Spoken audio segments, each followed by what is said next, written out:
Yes, it is I. And yes, the game is also technically playing itself.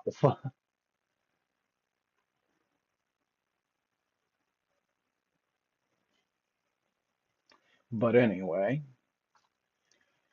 reason it's playing itself, Otherworld.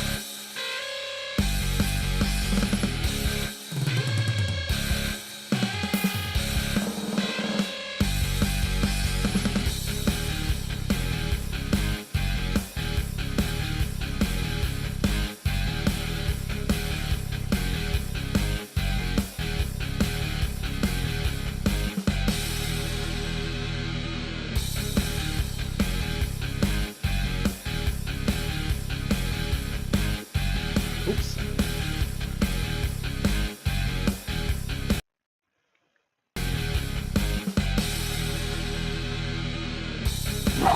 Now, if you want it, another world awaits you.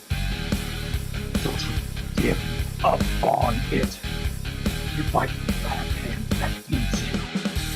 All alone, future wander, memories you think clouds you sight.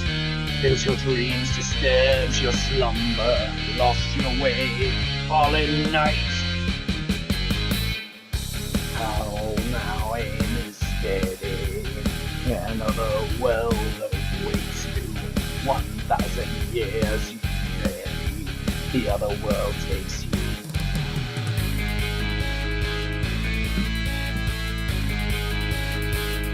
Oh, the sands of a fallen time.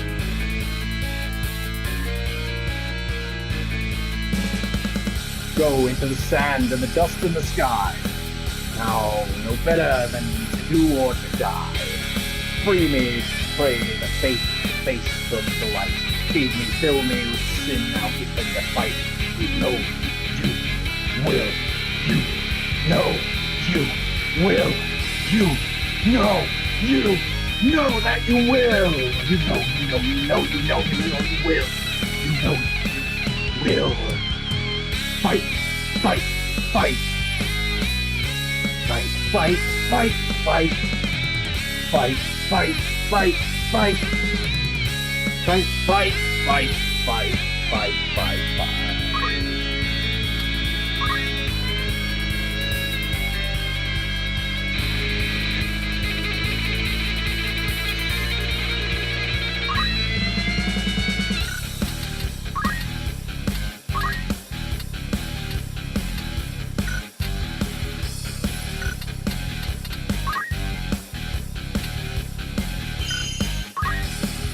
Free right now, right up on it, up to the heights it takes you.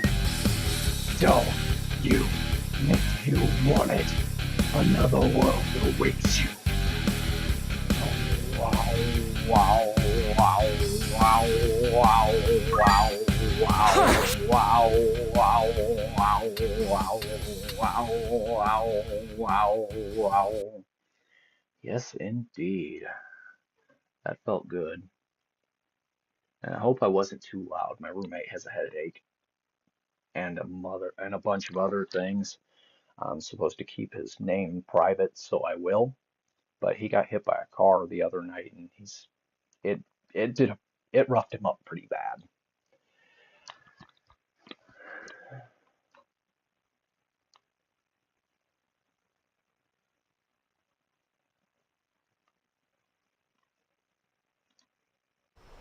Ooh, someone turned it into an Argent metal song. Storms brewing.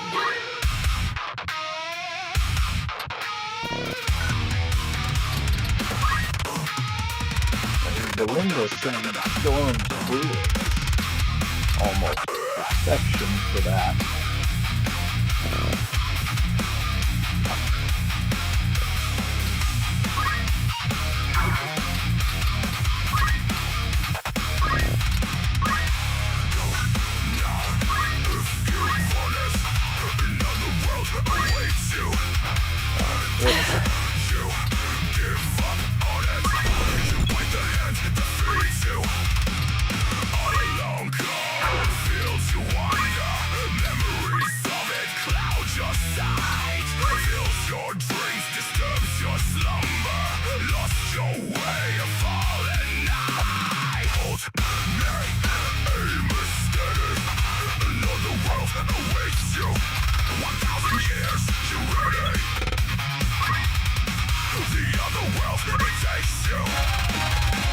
Lovely.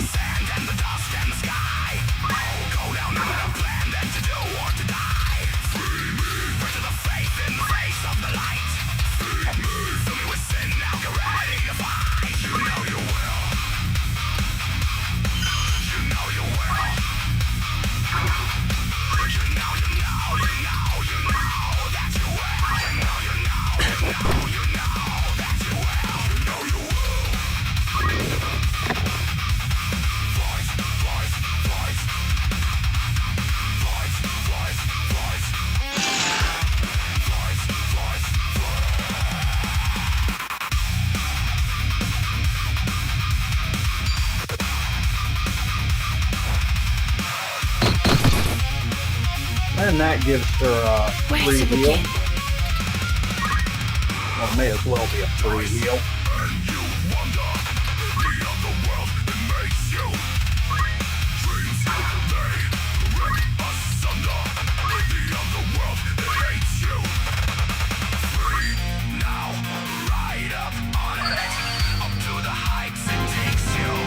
Hard work's paid off.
So that's what, oh my god, this song's even better in Japanese, holy crap.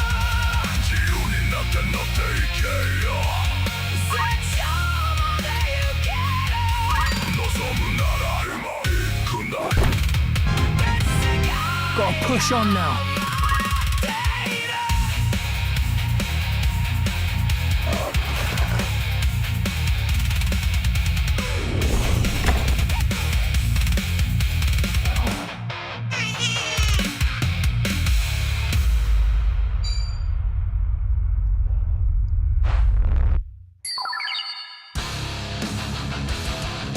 Storm's brewing.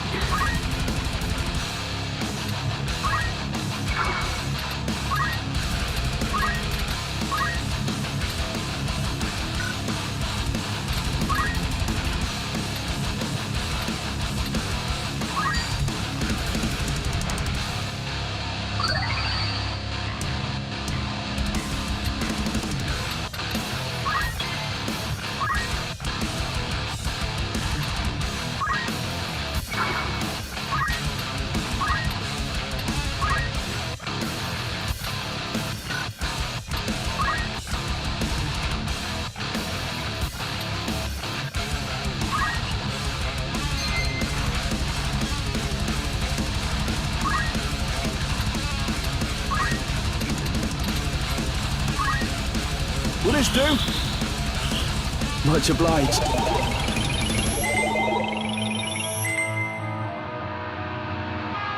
It's time.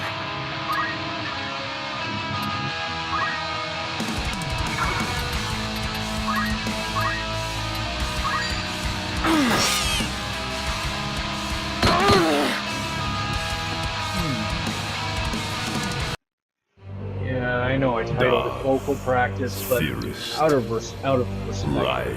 out decided to just play music instead. And even then, that'll stop once I get out of that mood and get ready for... What if Anakin Skywalker was playing Palpatine the whole time? Let's explore the depths of it in the video. Anakin was surprised to hear that the counselor wanted to speak to him right after the Battle of Geonosis.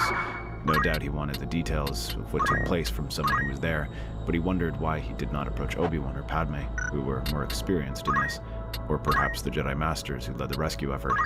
It was strange for a lowly Padawan to be called into the Chancellor's office. When the doors open and the Chancellor greets him, Anakin feels a familiar welcome wash over him that helps put him at ease. The Chancellor is a kindly-looking man, appearing more suited to taking care of grandchildren and relaxing at a lakeside estate than leading a government at war. But he seems to rise to the challenge with surprising energy, vowing to do everything in his power to stop the growing CIS threat from blooming out of proportion. Many are pleased with the energy the Chancellor brings, as he's already issued a flurry of speeches and press releases, vowing to fight the Separatists and put an end to their madness.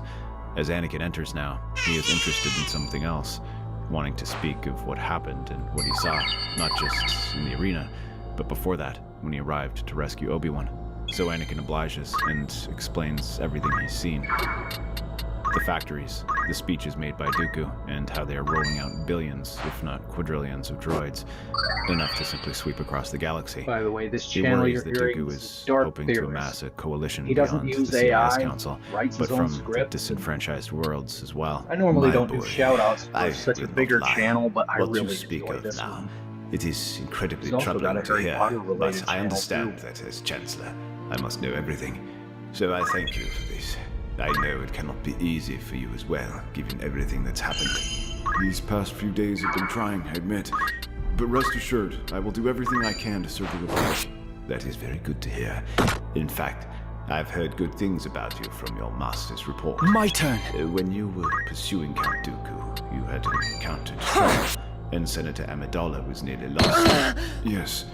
During the battle, her ship was struck, and she fell out. I wished to return for her, but Obi-Wan insisted we press on. I see. That must have been quite difficult. Wait. I understand you and the Senator are close. You were her protector, after all. To see her put in harm's way and then decide to leave her must have been difficult. It was, Chancellor. But it is good to know that your Jedi training was able to help you keep a cool head, and that you are prepared to make difficult decisions when the time comes, especially after undergoing your recent hardships. Anakin's eyes narrow at the way he says that. It sounds innocent enough, but there is a strange undertone in his words. They are vague, but he senses bloody the Chancellor hurts. knows more than he's letting on. He never speaks of what hardship he's experienced, but the Chancellor speaks of them with such certainty, as if he already knows what he's talking about. It is too slimy, political, and it gives Anakin a strong sense of rejection when he touches his shoulder. Slowly, the Padawan rises and requests if he can return to the temple and rest after the events of this battle. Palpatine smiles, knowingly, and allows him to go, saying his offer is always open if he wants to talk.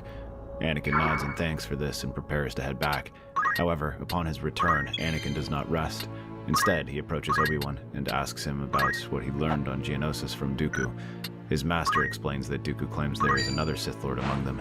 He is just a Treat this student, quick. and the real master is someone in the Senate, someone who has been pulling the strings. I got JP. Obi-Wan thinks that this is just I'm a up ploy against to it. misdirect the Jedi and distract them, but Anakin is starting to have second thoughts. He says nothing and simply nods his head, but Anakin Just getting has second started. doubts and dares not say it. Accusing the Chancellor of something as serious as this isn't something he can do without proof. He tells him it is best to keep things on the down low to get the most information. He says that it is the most pragmatic strategy, and the Jedi will understand. That second part is true, at least. They will understand. But he knows that this is more for himself than anything else. A memory flashes of Geonosis, where Padme tumbled out of the gunship, and he wanted to save her. Obi-Wan decided against it. His words made sense, but when he looked at his master, he could see the certainty in his eyes, the calculations of which had the most strategic benefit. Anakin understands it, but Coming he also doesn't through. like it one bit. Thankfully, the war provides enough to keep him distracted. The opening days prove difficult as the droid armies swarm the Outer Rim, and many planets leave the Republic either willingly or through occupation. The Jedi are still licking their wounds from Geonosis, but must now throw themselves back into the war. Instead of their roles as peacekeepers, they step into a new vocation, generals of the new Grand Army of the Republic. It is a smooth transition as the Senate votes to give them this status, at least on paper. In reality, the process is more difficult than it seems. Still a long way the to Jedi have never go. commanded armies of this size before. They operate alone or in small teams, leading incursions and relying on stealth as much as their power. Leading troops feels awkward and clumsy. They struggle to command their troops and to understand the rigors of military discipline and tactics. Many pay for it with their lives, others pay with the lives of their men. Anakin is one of them. He is not as indoctrinated as the others when it comes to the Jedi Code. Instead, he has an easier time adapting to the changing flow of the war, managing to lead his troops through a string of victories, military wins, much needed in the early days. This, along with several other successes, allow the Republic to just barely cling on. Someone who notices is Palpatine, and wastes no time using this as propaganda in the coming months. The media portrays the likes of Anakin and his victories as the future of the Republic. Pundits and announcers hail him as their savior. Senators give him commendations and civilians cheer his name, calling him the Republic's hero as he secures success in Teth, Christophsis, and destroys the Malevolence. In all these battles, many report on how he does the unexpected, thinking differently than the rigid Jedi, but this time it actually feels like a compliment. Throughout his time in the Jedi Order, he was often treated as an outcast due to the unusual circumstances of his admission and his unusual way of doing things. Some call him reckless, others whisper he cannot be trusted. For the first time, Anakin feels like these same aspects are now his strengths. Palpatine notices this as well, and wastes no time offering his praise. My thanks. He invites Anakin into his office, thanking for his victories. Better than ever. Then whispers they Still proud die. because he does not follow the Jedi's code. I am no strategist, so this is merely speculation on my part.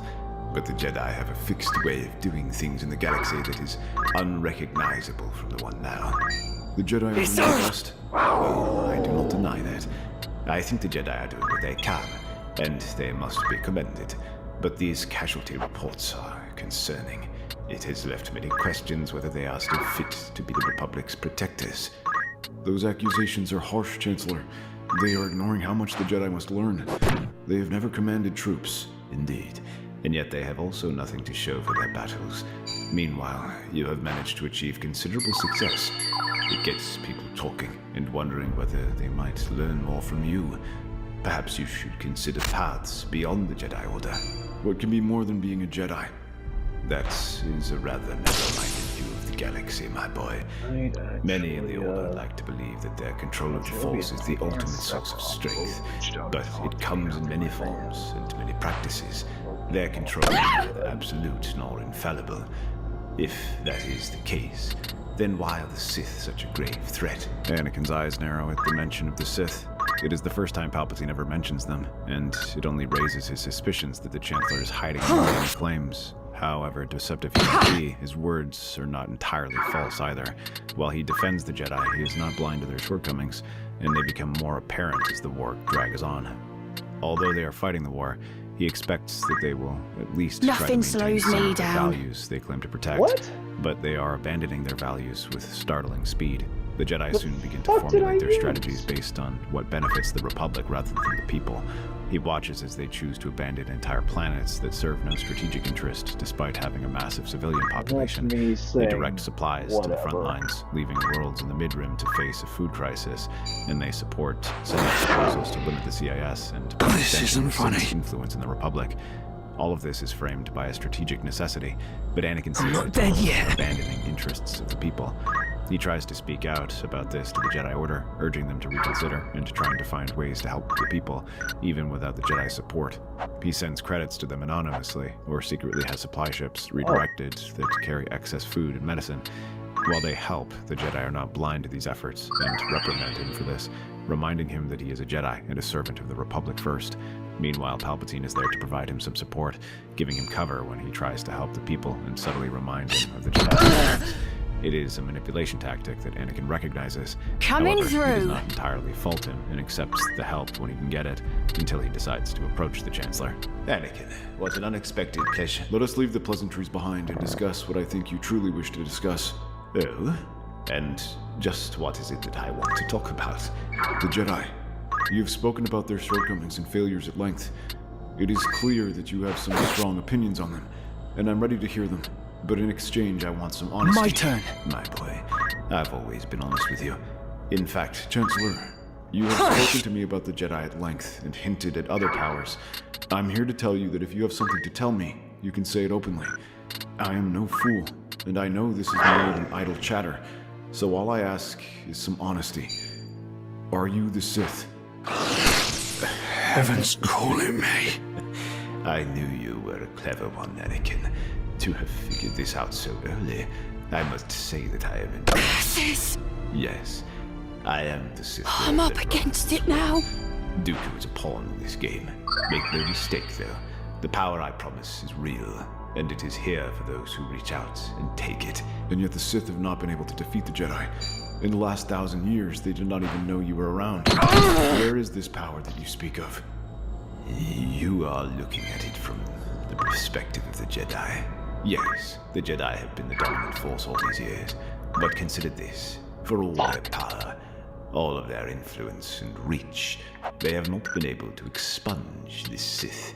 We have always remained one step ahead, because that same desperation of being the underdog has fueled us and made us crafty. There is no better opportunity to understand your foe than when you are on the back foot. I can see that. It's the Jedi time. are rigid, blinded by obedience, but it does not answer what kind of powers you possess. The powers I possess are the things that I will not dare touch. This I must keep moving forward. To bend the force to your will. Storm's To brewing. abilities of a being, to control their minds, to hold life and death itself in your hands. A book You bag. have this power, Yeah, I and got you a can show it couple. to me. I can, but all in due time. Still, Tripped over this both sounds my bottle like and the my own makings of bed a very there. profitable partnership. This one? He offers his hand, and Anakin slowly takes it. To the rest of the galaxy, it seems as though nothing has Open, changed. but it's meant But to for Anakin and carrying tech Palpatine, and everything whatnot. changes. It isn't obvious to anyone, but the missions the young Jedi goes on change. These are no longer simple military missions. All of What? these have their own agenda, helping Palpatine consolidate Yeah, his power those over the two. galaxy. In one mission to destroy a CIS outpost, I Anakin think I can give you an also entire paves the way bottle. for Palpatine to send his agents to Let me recover double the check. minerals. On another planet, he sabotages a fuel depot, but secretly allows Republic forces to restart the systems once they are gone. And then there are missions that Palpatine keeps out of the books. Those were, instead of leading troops, organizing you can pull it off insurgencies, if you eliminating want. high-value targets, and securing resources for Palpatine. But in exchange, Palpatine ensures that Anakin is I able to totally help people with his understand. backing. The supplies to planets in need are fast-tracked, and the Jedi are forced to accept his position on things that benefit humanitarian aid, and planets left vulnerable are protected once again. All of this serves to improve Palpatine's name while dragging the Jedi through the mud. Yeah, you just gotta Behind the look at scenes, how the I two begin their actually training. interact It starts with with people on the the internet. explanations of what these powers are and how to harness them. Like with Dooku, Anakin already has the basis of Jedi training, while Palpatine alters how he harnesses that power. Instead of living in harmony, it is about controlling it and making it bend to his will. The Chancellor shows the boy how to overpower weaker minds, to change his anger into dark powers, and to destroy his foes. He looks up as the Chancellor advises him, his lightsaber raised and following a series of quick strikes. For a man of his age, Palpatine is fast. Even for a man half his age, he is fast. Anakin brings the lightsaber up in time to block these attacks, feeling them coming from different directions. But each time they do, he feels the anger in their bite, testing him, urging him to answer in kind. Instead, he gets his teeth and weathers these attacks. He waits for them to slacken, but that is slow as the Chancellor grits his teeth. Not The okay hesitation to to strike change back seems heal to allies incense to him, just attack and his enemies last blow leaves endlessly. Anakin's arm rattled. That's No, genius. no, my boy. Absolute This is not the freaking way this genius. is. You are holding back. His lightsaber slashes down and nearly takes his head as Palpatine Is presses this down, how I die? and he can feel the heat along his forehead. This time, Anakin lets some of his emotions out. He sweeps his lightsaber and sends him skidding back. The Chancellor glances over and smirks, nodding his head in approval. Anakin comes rushing at him, not giving him a chance to rest. His lightsaber comes in a diagonal blow, which Palpatine checks. He checks all of these attacks as the two move back and forth, mostly back as Palpatine seems to give ground in their private training Looking for grounds. ore in particular after There, ore in in the Chancellor's particular. residence, where Anakin continues to train. Their lightsabers. Are you happy flash to as thank he you for your forces himself custom? to restrain himself. Though he wishes to overpower his master, he reminds himself that he must be careful. The time is not yet right to attack, so instead he lets his momentum May I slide, bet what is it you're allows selling? the Chancellor to regain the offensive. Unlike him, Palpatine is more than happy to take advantage of the situation and then knocks his weapon from his hand. But he does not stop there. The Chancellor glances at his student. Are you fires happy a with the surge pro- of pleasure lightning doing that drops business him with into you? the ground. Weak. That weakness would be your death. How can you expect to You be wish my to remove apprentice this when you so equipment and sell falter it, so yes? Easily. Your time has not yet come. He walks Then we off, have a deal, leaving yes? Anakin Thank you to struggle on kindly. the ground, still writhing from the electricity. But as he Will lies that be there, all? he grits his teeth and promises You're in that he will safe pay him hands back with for me. this. Despite the Chancellor's harsh words, he also recognizes one truth. He needs Anakin, especially in the coming months. The boy proves instrumental in gathering Sith artifacts. He can do this under the guise of covert missions, and over time he begins to develop his powers. More importantly, he learns to hide it. One thing the Sith have mastered over the years is the ability to mask their presence in the Force, and this is the first thing that No wonder Anakin his learns. damage was so His presence voodoo. is strong, but under Palpatine's guidance, This is your grand he can total. hide the growing Most darkness apt, within sir. him. Anakin accepts this lesson, but also manages to adopt it and hide his full power from the Chancellor. It May I proves help with all? exceptionally Don't be a useful now as he ventures to a Sith temple in a distant jungle world. Palpatine remains 2 steps ahead of him as he keeps his lightsaber close and trudges through the darkness. Apparently, this mission was deemed too important for Anakin alone, so the Chancellor comes with him. The temple rises from the undergrowth ahead, black stone and emanating a grim energy. Vines clawed its walls, though the planet is trying to pull it back into the earth. After you. The interior swallows sound. Their footsteps die somewhere in the dark above them, absorbed by ceilings. Anakin ignites his lightsaber and watches the Chancellor produce a thin beam of red with his own blade. The artifact is deeper in. You can feel it already. A low, insistent pressure at the What back is of it? his skull. He can almost feel its energy snaking from the darkened halls, beckoning him to follow. That is a mask. I remember the ones who wore it. May I help and you? It is curious Me? about who comes to claim it now. Do not let Yes? me speak to you. Those old relics have a habit of promising Me? things they cannot deliver. It takes one deceitful relic to know one, Anakin wants to mutter, but instead ventures deeper until he reaches a circular chamber whose floor is decorated with tiles of old Sith script, names half forgotten by the temple itself. Fill his vision. He feels like he should know them, understand and Yes? study them, but Palpatine walks past them toward the altar. Oh, Come. Are you The certain? pressure in his skull grows stronger, and he feels the strange no, pull kill us, again. you're fired. Now closer. Because you're in the way. Now more excited. What is it? almost urgent. It isn't a usual call. It is a strange warning, as if telling him to get it while there is still time. He sees Palpatine reaching out for it, but before his fingers can brush against it, something roars. It comes from below, from some fissure in the stone. The creature pulls itself upward through the crack in the floor, like the world tearing, black-scaled and enormous, its eyes burning protectively. A Sith Tarentatech. Palpatine moves immediately, and Anakin sees, for the first time with absolute clarity, why he has survived 1,000 careful years of patience. Lightning erupts from both hands in a torrent that would have incinerated a company of soldiers. It strikes the creature across the chest and then simply shrugs it off. Anakin curses. Tarentatechs are immune to the Force. Now, It with better swims toward the equipment, Chancellor. we return One to the limb catches Mandalorian Palpatine going and sends him grind. into the far wall.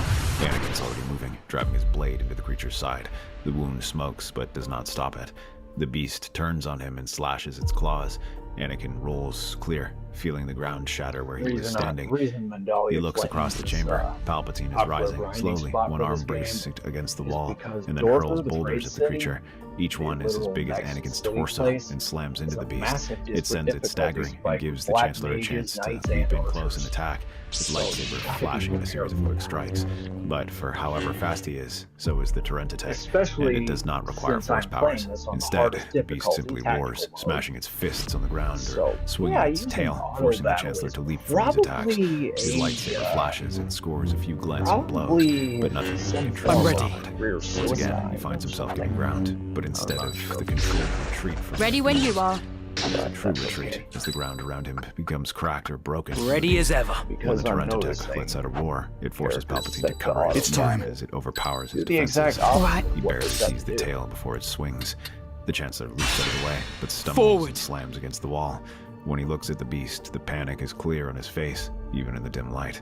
Anakin watches and prepares to join him, but before he can even step forward, he feels the presence again. The mask is calling for him, a single tendril reaching out into the Force, urging him to brace himself, and as it hits him, a voice calls to him. Careful, boy. It will take it from you. He takes everything. That is all he knows how to do. The tentacles lunge. Palpatine dives out of the way, leaving the beast lumbering towards him. Anakin somersaults over it, spinning and swinging his lightsaber into its side. The beast loses balance and stumbles, crashing into the wall, but Anakin doesn't let him stay down. He uses the Force to pull the mask towards him, and then feels the presence washing over him. The presence offering him its strength as he feels the burned powers hidden in these temples flood into him, and with it comes the Coming knowledge through. and histories as a deep voice ripples through his mind, telling him to claim it, and warns that he cannot beat the creature. It is no taunt, but a warning, and urging to be careful. He plants his feet, raises both hands, and pulls on the ceiling. The stress fractures that already spider through the stone is old. The ceiling comes down, tons of stone directing themselves onto the creature with enough force to pin it. The beast screams again, thrashing, and cannot rise, though it manages to shake the rubble off. Impressive. Now give me the mask. Anakin turns and looks at him, his fingers grip against it. Staring at those eyes, he wants to say that he defeated the creature and the spoils are his, but the voice tells him to hand it over. Do not forget who your master is here. But as he releases the grip and hands his master the artifact, Anakin feels the power within himself diminish, but not entirely disappear. The voice continues to whisper into his side. I needed that. They instead leave as the creature begins to shake the rubble loose. Still a long way to He go. meditates, alone that night, not in his quarters at the temple. He has a secondary space, a rented room at the lower levels. He comes here when he does not want to be observed. He sits, he breathes. He reaches inward towards the presence that burrowed itself into the recesses of his mind. Anakin opens his eyes, but the figure exists at the edge of vision, more impression than image. Aged, gaunt, wearing robes of a Sith Lord mixed with the rich fabrics of the banking clan. You are not Palpatine's creation. You are too smart for that. Who are you? How do you know the Chancellor? You think that fool could find this place without me? I am the one who taught him all he knows. Not that it is much. I am his master, boy. His master.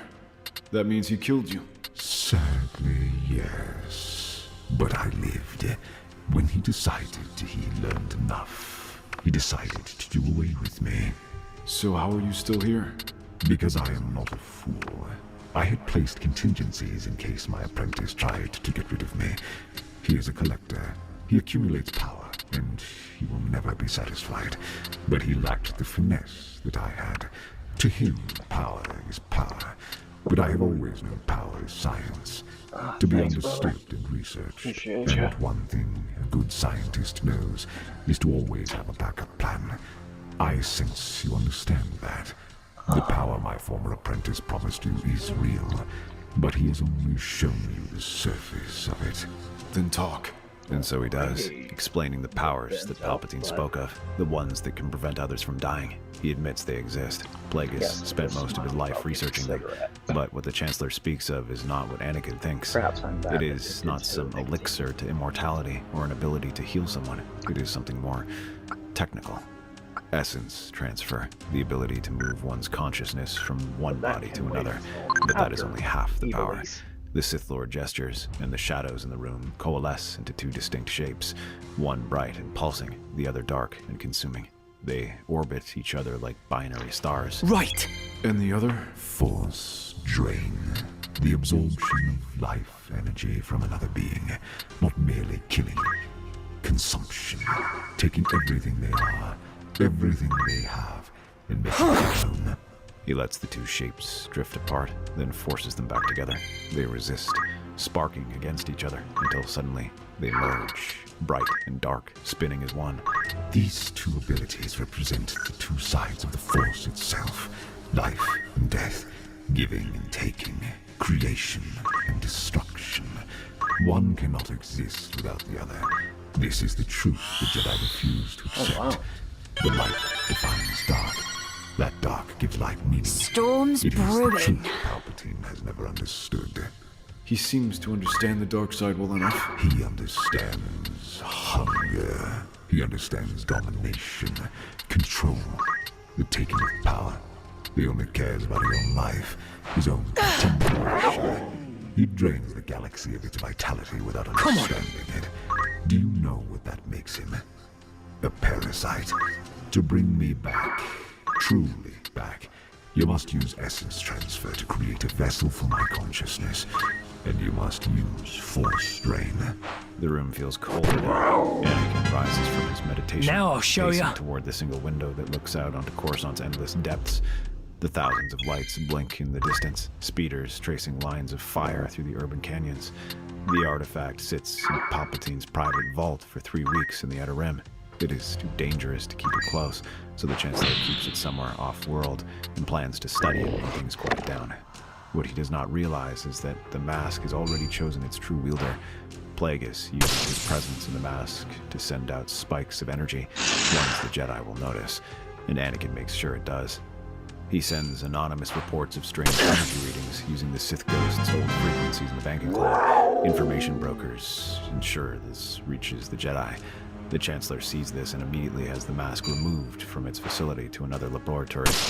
Anakin reviews the schematics for the 7th time, committing every corridor, every ventilation shaft, every emergency exit to memory. Beside him, Plagueis' form shimmers in the dim light of the stolen shuttle's cockpit. The Jedi will come. They cannot resist. A Sith artifact of this magnitude, hidden in a secret facility.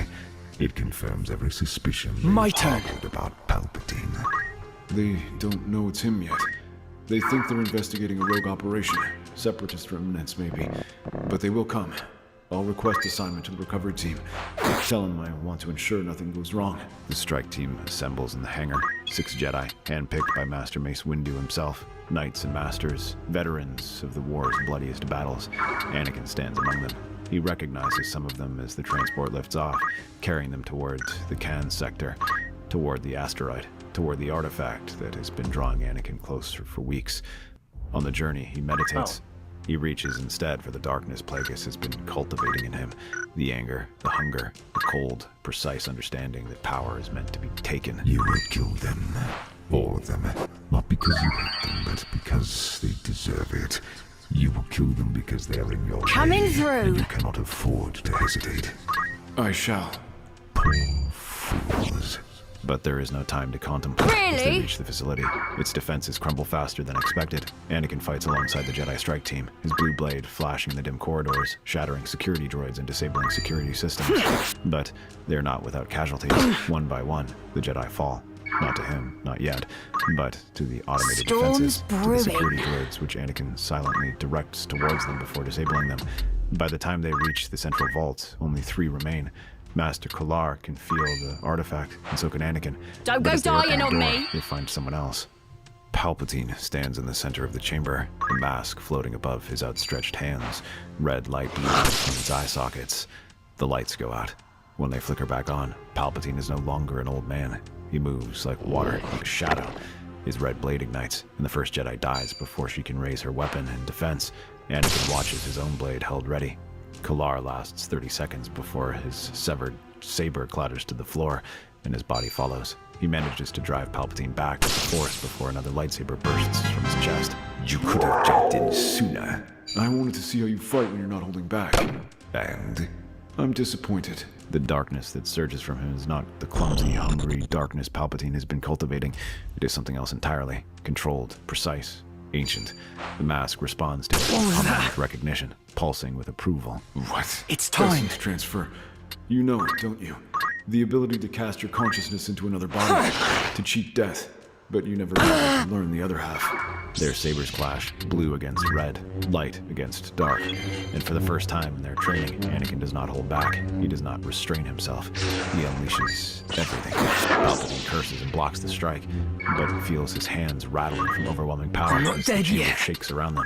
This time, Anakin smirks as he pushes Palpatine back and whirls forward, lightsaber flash. The Chancellor curses and meets his attack, unleashing his full fury. It allows him to I'm not here to lose. I'm not here to not lose. something that he is used to. Anakin gives way to confusion, and that turns to uncertainty and doubt. Palpatine gives ground, then more ground. His blocks become desperate. His counter is wide. He has never faced this, never faced Anakin, not truly, not with the boy's full power unshackled. He steps back and unleashes a fork of lightning. Anakin responds by slamming his fist into the floor and ripping up panels to use as a shield. He crushes it and sends the shrapnel flying at Palpatine.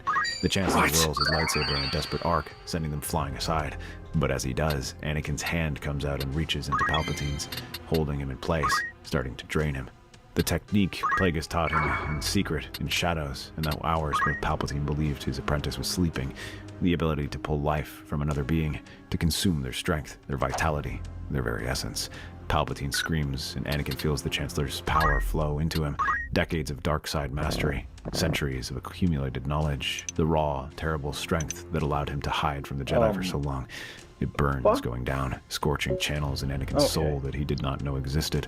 And as the Chancellor writhes in pain, Plagueis shows himself. You don't act so surprised. You think I would be so easy to destroy? I will make you pay for this. How? You do not have the coward's mean to slay me now. So how do you intend to collect? No. Now is the time to face the consequences. Do you feel it? The storm is coming, and I can see the clouds. No runners can see you now. And hard rain is going to fall like gravity. Eye for an eye says you owe me a debt. Blood demands blood. Going to get my hands wet. The flood's coming. Now you can be on tragedy. Like gravity. The ghost pours from the mask like smoke, like water, like a curse-given form. Anakin feels him pass through the space between them, feels the ancient Sith's consciousness sliding into Palpatine's body. The scream stops. Palpatine's body, Plagueis' body now, slumps to his knees. The red blade deactivates. For a long moment, My nothing turn. moves. Then the head lifts. Well done. Well done indeed, my apprentice. We had a deal. Yes, we did. And I will honor it. But first, let us get out of here. The two of them depart towards the shuttle, but as they board, Plagueis looks at the mask in his hands, gingerly holding it and smiling faintly. This mask was a failsafe I created. I placed a bit of my consciousness in it, but it shall serve one No turning more back. purpose. He places it against his forehead, reaching for the dormant force powers within it. The mask glows a deep black, and he throws it across the room as it begins to bubble. Anakin feels a lance of power from it, but Plagueis urges him back to the ship. They take off as the mask's power explodes outward, taking the station with it. There will be no denying that the mask is destroyed, and even the Jedi will be able to feel that power from Coruscant. They will think everyone in the strike team is dead, including you. As for me, I shall return, and you shall be my right hand, and the harbinger of my wrath, striking from the shadow as my blade. That's our theory. Star Wars is a galaxy filled with exciting stories and possibilities, and we love exploring them. If you want to accompany us on this journey to the galaxy far, far away, then please like, share, and subscribe to our channel.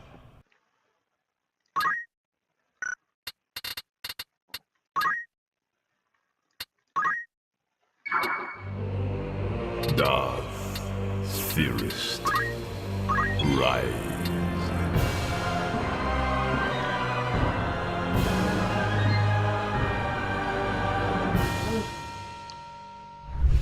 What if Obi-Wan demanded Anakin join them on Utapau? Let's explore the depths of it in the video. The Jedi Council chamber feels heavy with tension. Holographic displays show intelligence reports from across the galaxy. Grievous sightings, separatist movements, Republic losses mounting daily. Master Windu stands at the center, his face set in familiar stern lines. The reports are confirmed. General Grievous has established a base on Utapau. This is our chance to end this threat permanently. The planet's inhabitants are cooperating with our intelligence. Local officials report heavy separatist presence in the sinkhole cities. Master Kenobi, you'll pursue Grievous. Take a small strike force. It's time. Stealth will be more effective than overwhelming force. Master Windu, I respectfully request that Anakin accompany me on this mission. Kenobi, Grievous has killed multiple Jedi in single combat. Adding another target creates additional risk. With respect, Master, it also creates tactical advantages. Anakin's piloting abilities are unmatched. His lightsaber skills complement my own. We fought Grievous before, together over Coruscant, and captured him. When I faced him alone on Kamino, he escaped. The mission requires careful coordination.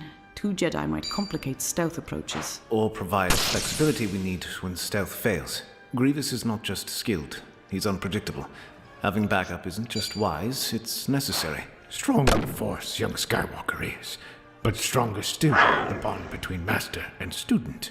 Wisdom in partnership, there often is. Masters, I would be honored to serve alongside Obi-Wan again. Leave it to me. Our coordination in battle has always been effective. Very well. Skywalker, you'll accompany Master Kenobi to Utapau. But this is Kenobi's mission. Follow his lead and coordinate all actions through him. Understood, Master Gotta Windu. push on now. Thank you, Masters. We won't disappoint you. As the council session ends, none of them realize they've just made the decision that will save Back the in Republic. In his ornate office across the city, Chancellor Palpatine feels a disturbance in the Force. His carefully laid plans begin to shift in unexpected directions. Chancellor Palpatine's private office overlooks the endless cityscape of Coruscant. Ancient Naboo Not artifacts line the looking walls, reminders of simpler times, before the burden of galactic leadership. When Anakin arrives for their usual meeting, the Chancellor's lined face shows What's warm this satisfaction. doing here? Anakin, my dear boy, I've heard about your assignment to Utapau. Quite an honor. Hunting the notorious General Grievous alongside Master Kenobi. Yes, Chancellor. Hard work's We paid leave off. first thing tomorrow morning. The Council believes this could be the mission that finally ends Grievous's threat. Actually, Anakin, I was rather hoping you might remain here on Coruscant. The Republic faces some critical strategic decisions in the coming days. Decisions that could benefit greatly from your unique insights. Chancellor, with all due respect, wouldn't capturing or killing Grievous be more strategically important than any meeting here? If we succeed, it could effectively end the war. Of course. You're absolutely right. About Military time. objectives must take priority over political No turning back. considerations. I simply meant that your perspectives on strategic matters have always been particularly valuable to me personally. I understand, Chancellor, and I appreciate your I'm up confidence in my against it now. judgment, but Master Kenobi specifically requested my assistance for this mission. The Jedi Council agreed that our combined abilities give us the best chance of success. Then you must go, naturally. The Council's military wisdom in these matters is considerable, and I would never presume to override their tactical judgment. Anakin bows respectfully and takes his leave, completely unaware that he's just escaped the first strand of a carefully woven web designed to trap him in darkness. Alone in his office, Palpatine contemplates his plans, calculating how to isolate and manipulate Anakin. He worries that the young Jedi's bond with Obi-Wan can keep him emotionally stable, so alternative strategies are through. considered. Meanwhile, in their hidden apartment, Padme and Anakin share a quiet moment. Her pregnancy is just beginning to show, and Anakin is troubled by recurring nightmares in which Padme dies in childbirth. He struggles with fear Leave it and to the me. possibility that these visions might be real. Padme offers comfort, insisting that they face the future together. Their moment of intimacy is interrupted by an urgent call from Bail Organa. Senator Amidala, we need to discuss the Chancellor's latest emergency power expansion. Several of us have concerns about these new authorities he's claiming under wartime provisions. Of course, Senator Organa. I'll review the documents tonight, and we can discuss I'm them not tomorrow. letting you die. Thank you. And Padme, too kind. be careful who you discuss this with. Some of these power grabs are constitutionally questionable. The Chancellor is a good man, Padme. Everything he's done has been for the Republic. I'm sure his intentions are good, Annie. But even good intentions can lead to overreach. It's the Senate's job to provide oversight, to ask questions. Focus on your mission with Obi-Wan. Trust in the Force, and trust in us. When you return, we'll face whatever challenges come together. This isn't Nods, funny. But the dreams still haunt the edges of his thoughts. The Republic assault cruiser cuts through the star-flecked darkness of hyperspace, its hull humming with contained power.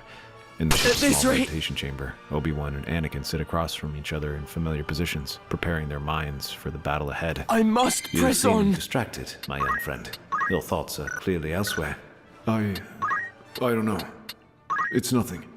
Old habits die hard, but my observation stands. What's troubling you? Just the mission. Grievous has killed so many Jedi over the years. Masters who were more experienced than either of us. What if our partnership isn't good enough? Anakin, you saved my life over Coruscant when Dooku had me at his mercy. I've returned the favor more times than either of us can count. That's not luck. That's trust. Coordination. I'm up against the bond it. we've built over years of fighting together. Commander Cody approaches, his white armor bearing the scars of countless battles. Generals, we'll drop out of hyperspace in approximately 3 hours. Latest intelligence reports suggest Grievous has established his command center on the 10th level of Power City. Defensive positions around his location? Substantial droid patrols, automated defense systems, and at least 2 battalions of droids. But nothing our forces can't handle, with proper coordination and the element of surprise. Anakin studies the tactical display, his mind already working through approach vectors and combat I'm in your scenarios. debt. Something about fighting alongside Obi-Wan feels right, feels complete, like 2 parts of a whole coming together. We'll end this war, Master. Grievous has terrorized the galaxy long enough. Together, my friend. As it should be. Pao City stretches deep into Utapau's rocky surface, like a vast, inverted tower. Platforms and landing bays carved from solid stone across multiple levels. Republic gunships circle the upper levels of metallic predators as Obi-Wan and Anakin approach their target, a modified assault transport. The ship's pilot, a veteran clone named Oddball, speaks without taking his eyes off the controls. Approaching target level. Generals, droid patrols are heavy, but we've got clear landing zones on platforms 7 and 9. Cody, take your men to the upper levels and seal off the escape routes. We can't let Grievous disappear into the tunnel systems again. I'll drop you near the command center entrance, then circle around to provide air support and cut off lower level exits. Don't venture too far from the communication range. If Grievous decides to flee instead of fight, he won't get the chance. I'm ready. Not this time. Their ship descends through the city's layered depths. Battle droids rush to defensive positions as Republic forces begin their assault from multiple directions. The sound of blaster fire echoes through the stone corridors. Thanks. Anakin sets the transport down on platform 9 with practiced precision. Obi-Wan jumps out, his lightsaber already in his hand, though not yet ignited. Remember, Grievous fights dirty. Watch for his bodyguards, and don't let him separate us. Stay within sight if possible. May the Force be with you, That's Master. it. And with you. The assault unfolds with military precision.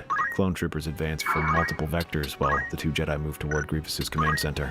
Unlike so many previous missions where Anakin had fought alone or alongside unfamiliar allies, this feels natural, practiced, right. They reach the main chamber to find Grievous waiting, his cape billowing dramatically around his skeletal mechanical frame. 4 lightsabers hang from his belt, trophies taken from dead Jedi. Obi-Wan Kenobi and the young Skywalker. How thoughtful of the Republic to deliver 2 Jedi for my collection. Damn, that tiger has Anakin, do you suppose we could stop has our a own big, with whatever's has a left of him? big problem with If there's anything dying. left of him. Jedi scum. The battle erupts with explosive violence. Grievous's mechanical arms split, revealing 4 limbs, each capable of wielding a lightsaber with human speed and precision.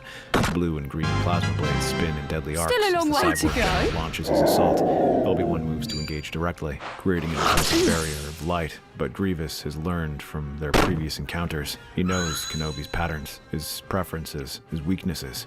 Your Jedi arrogance blinds you, Master Kenobi. You cannot defeat me. 2 of his lightsabers rain down strikes from above, while the other 2 sweep low, forcing Obi-Wan to the ground. The Jedi Master's defenses hold, but barely. Anakin circles wide, looking for an opening. Grievous's 4-armed assault is like nothing he's ever faced before.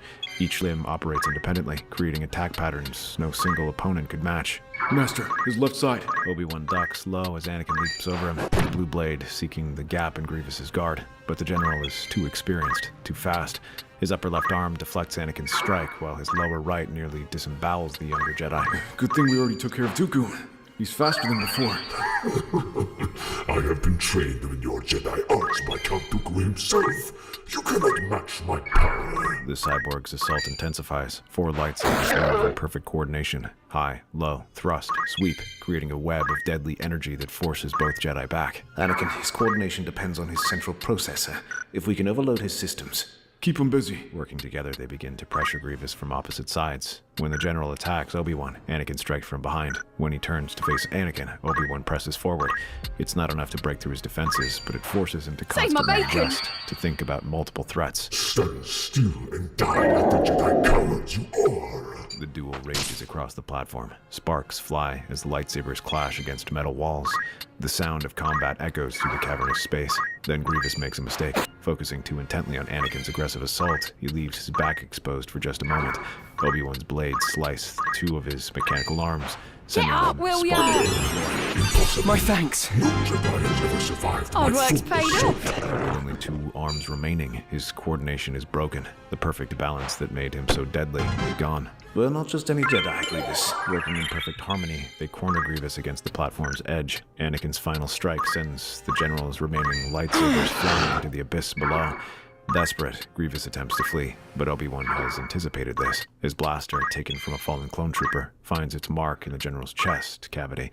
The cyborg's organs ignite and he collapses you with can't grinding take the mechanical last one hit rattle. point off that But coral. as they catch their breath, they're about to discover Leave this to something that me. will change everything they thought they knew about the war. As the Republic forces secure the command center, Obi-Wan and Anakin begin examining Grievous's personal command station. Let me see. The General's files contain the usual tactical data, fleet positions, battle plans, supply routes, but something about the organization feels wrong. Master, look at these attack patterns. These raids on our supply convoys. They're not random. These convoy routes were changed just days before Separatist attacks. Someone with access to Republic logistics was providing them with updated information. And these troop deployment orders. Look at the dates. Ryloth, Christophsis, I'm in your debt. Arusha. Our forces were deliberately positioned to avoid decisive engagements. The evidence paints an increasingly disturbing picture. Strategic decisions that prolonged battles rather than ending them. Supply delays that allowed Separatist forces to escape when they should have been trapped. Intelligence leaks that lead Republic forces into carefully prepared ambushes. Someone has been manipulating this war from the inside. Someone with the authority to influence major strategic decisions. But who would have that kind of access? With that level of clearance?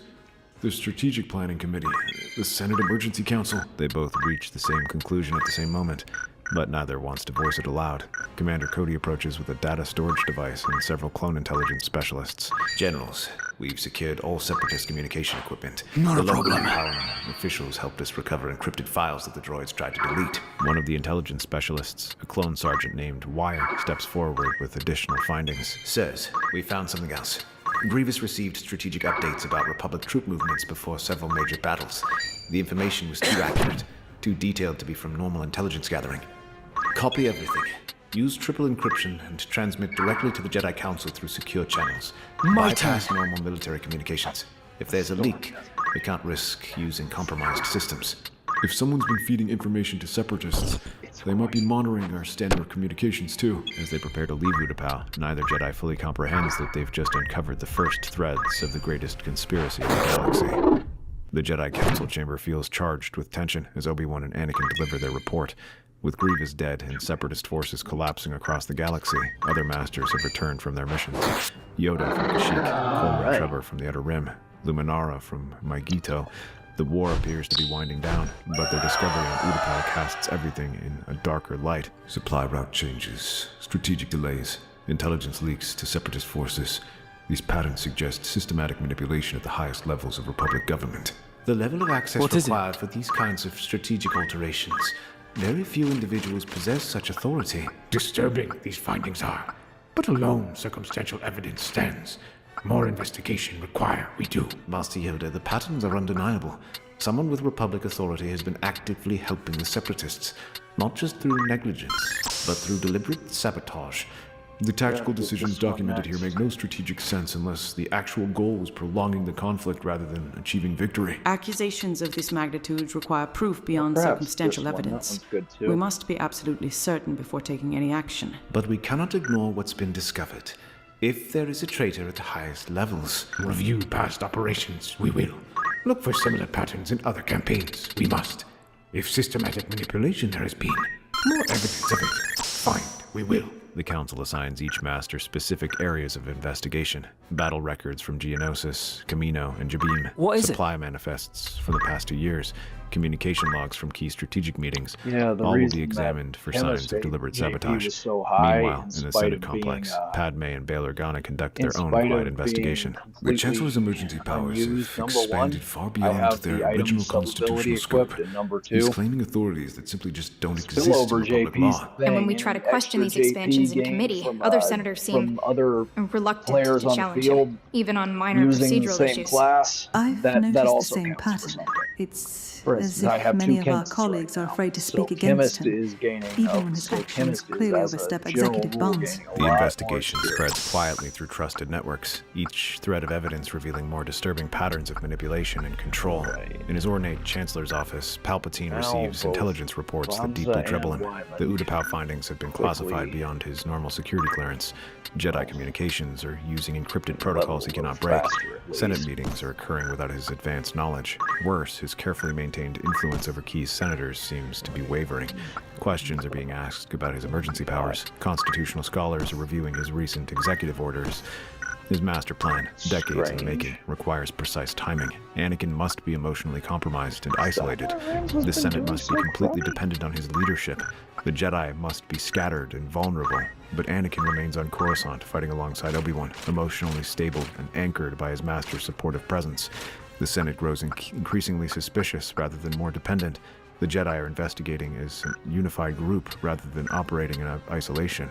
Control is slipping. Adjustments must be made. He decides to summon Anakin for another meeting, but this time his approach will be different, more direct, more carefully calculated. When Anakin arrives, the young Jedi carries himself with a confidence and centeredness that wasn't there before his return from Utapau. Anakin, my boy, your victory over Grievous must be deeply satisfying. The Republic owes you and Master Kenobi a tremendous debt. We did our duty, Chancellor, though we discovered some disturbing intelligence during the mission. Disturbing how? Surely nothing that would overshadow your remarkable achievement. Evidence of systematic intelligence leaks to Separatist forces. Strategic information that could only have come from the highest levels of Republic government. That is indeed disturbing. Such leaks represent the worst kind of This'll work. Do the Jedi have any suspects? The investigation is ongoing. Master Obi-Wan is working with the Council to analyze patterns from multiple campaigns. We should know more soon. Of course. The Jedi's discretion and thoroughness in such matters is exactly what the situation requires. After Anakin leaves, Palpatine sits alone in his office. The boy's demeanor was different, more confident, less conflicted. The emotional vulnerability that made him susceptible to manipulation seems to have stabilized. The Sith Lord's carefully laid plans are unraveling, but he still has options. Dangerous options. Over the following weeks, the Jedi investigation gains momentum and depth. Each master's research adds pieces to an increasingly horrifying puzzle. Geonosis, Camino, Jabim, Munalist. In every major engagement, we can now identify strategic decisions that favored prolonged conflict over decisive Republic victory. Supply convoy details that consistently allow Separatist forces to regroup and escape when they should have been trapped. Communication intercepts from captured Separatist equipment suggest our troop movements were known to enemy commanders before the battle even began. Every one of these decisions, every strategic alteration traces back to the same authority level, the Senate Emergency Council. Chaired by Chancellor Palpatine. Difficult to accept this conclusion is, but ignore the accumulated evidence. We cannot. The weight of the discovery settles over the Council like a shroud. The kindly Chancellor, who has led the Republic through its darkest hour, who has been a friend and mentor to many of them, appears to be the architect of the very war they've been fighting. Masters, I've known the Chancellor for years.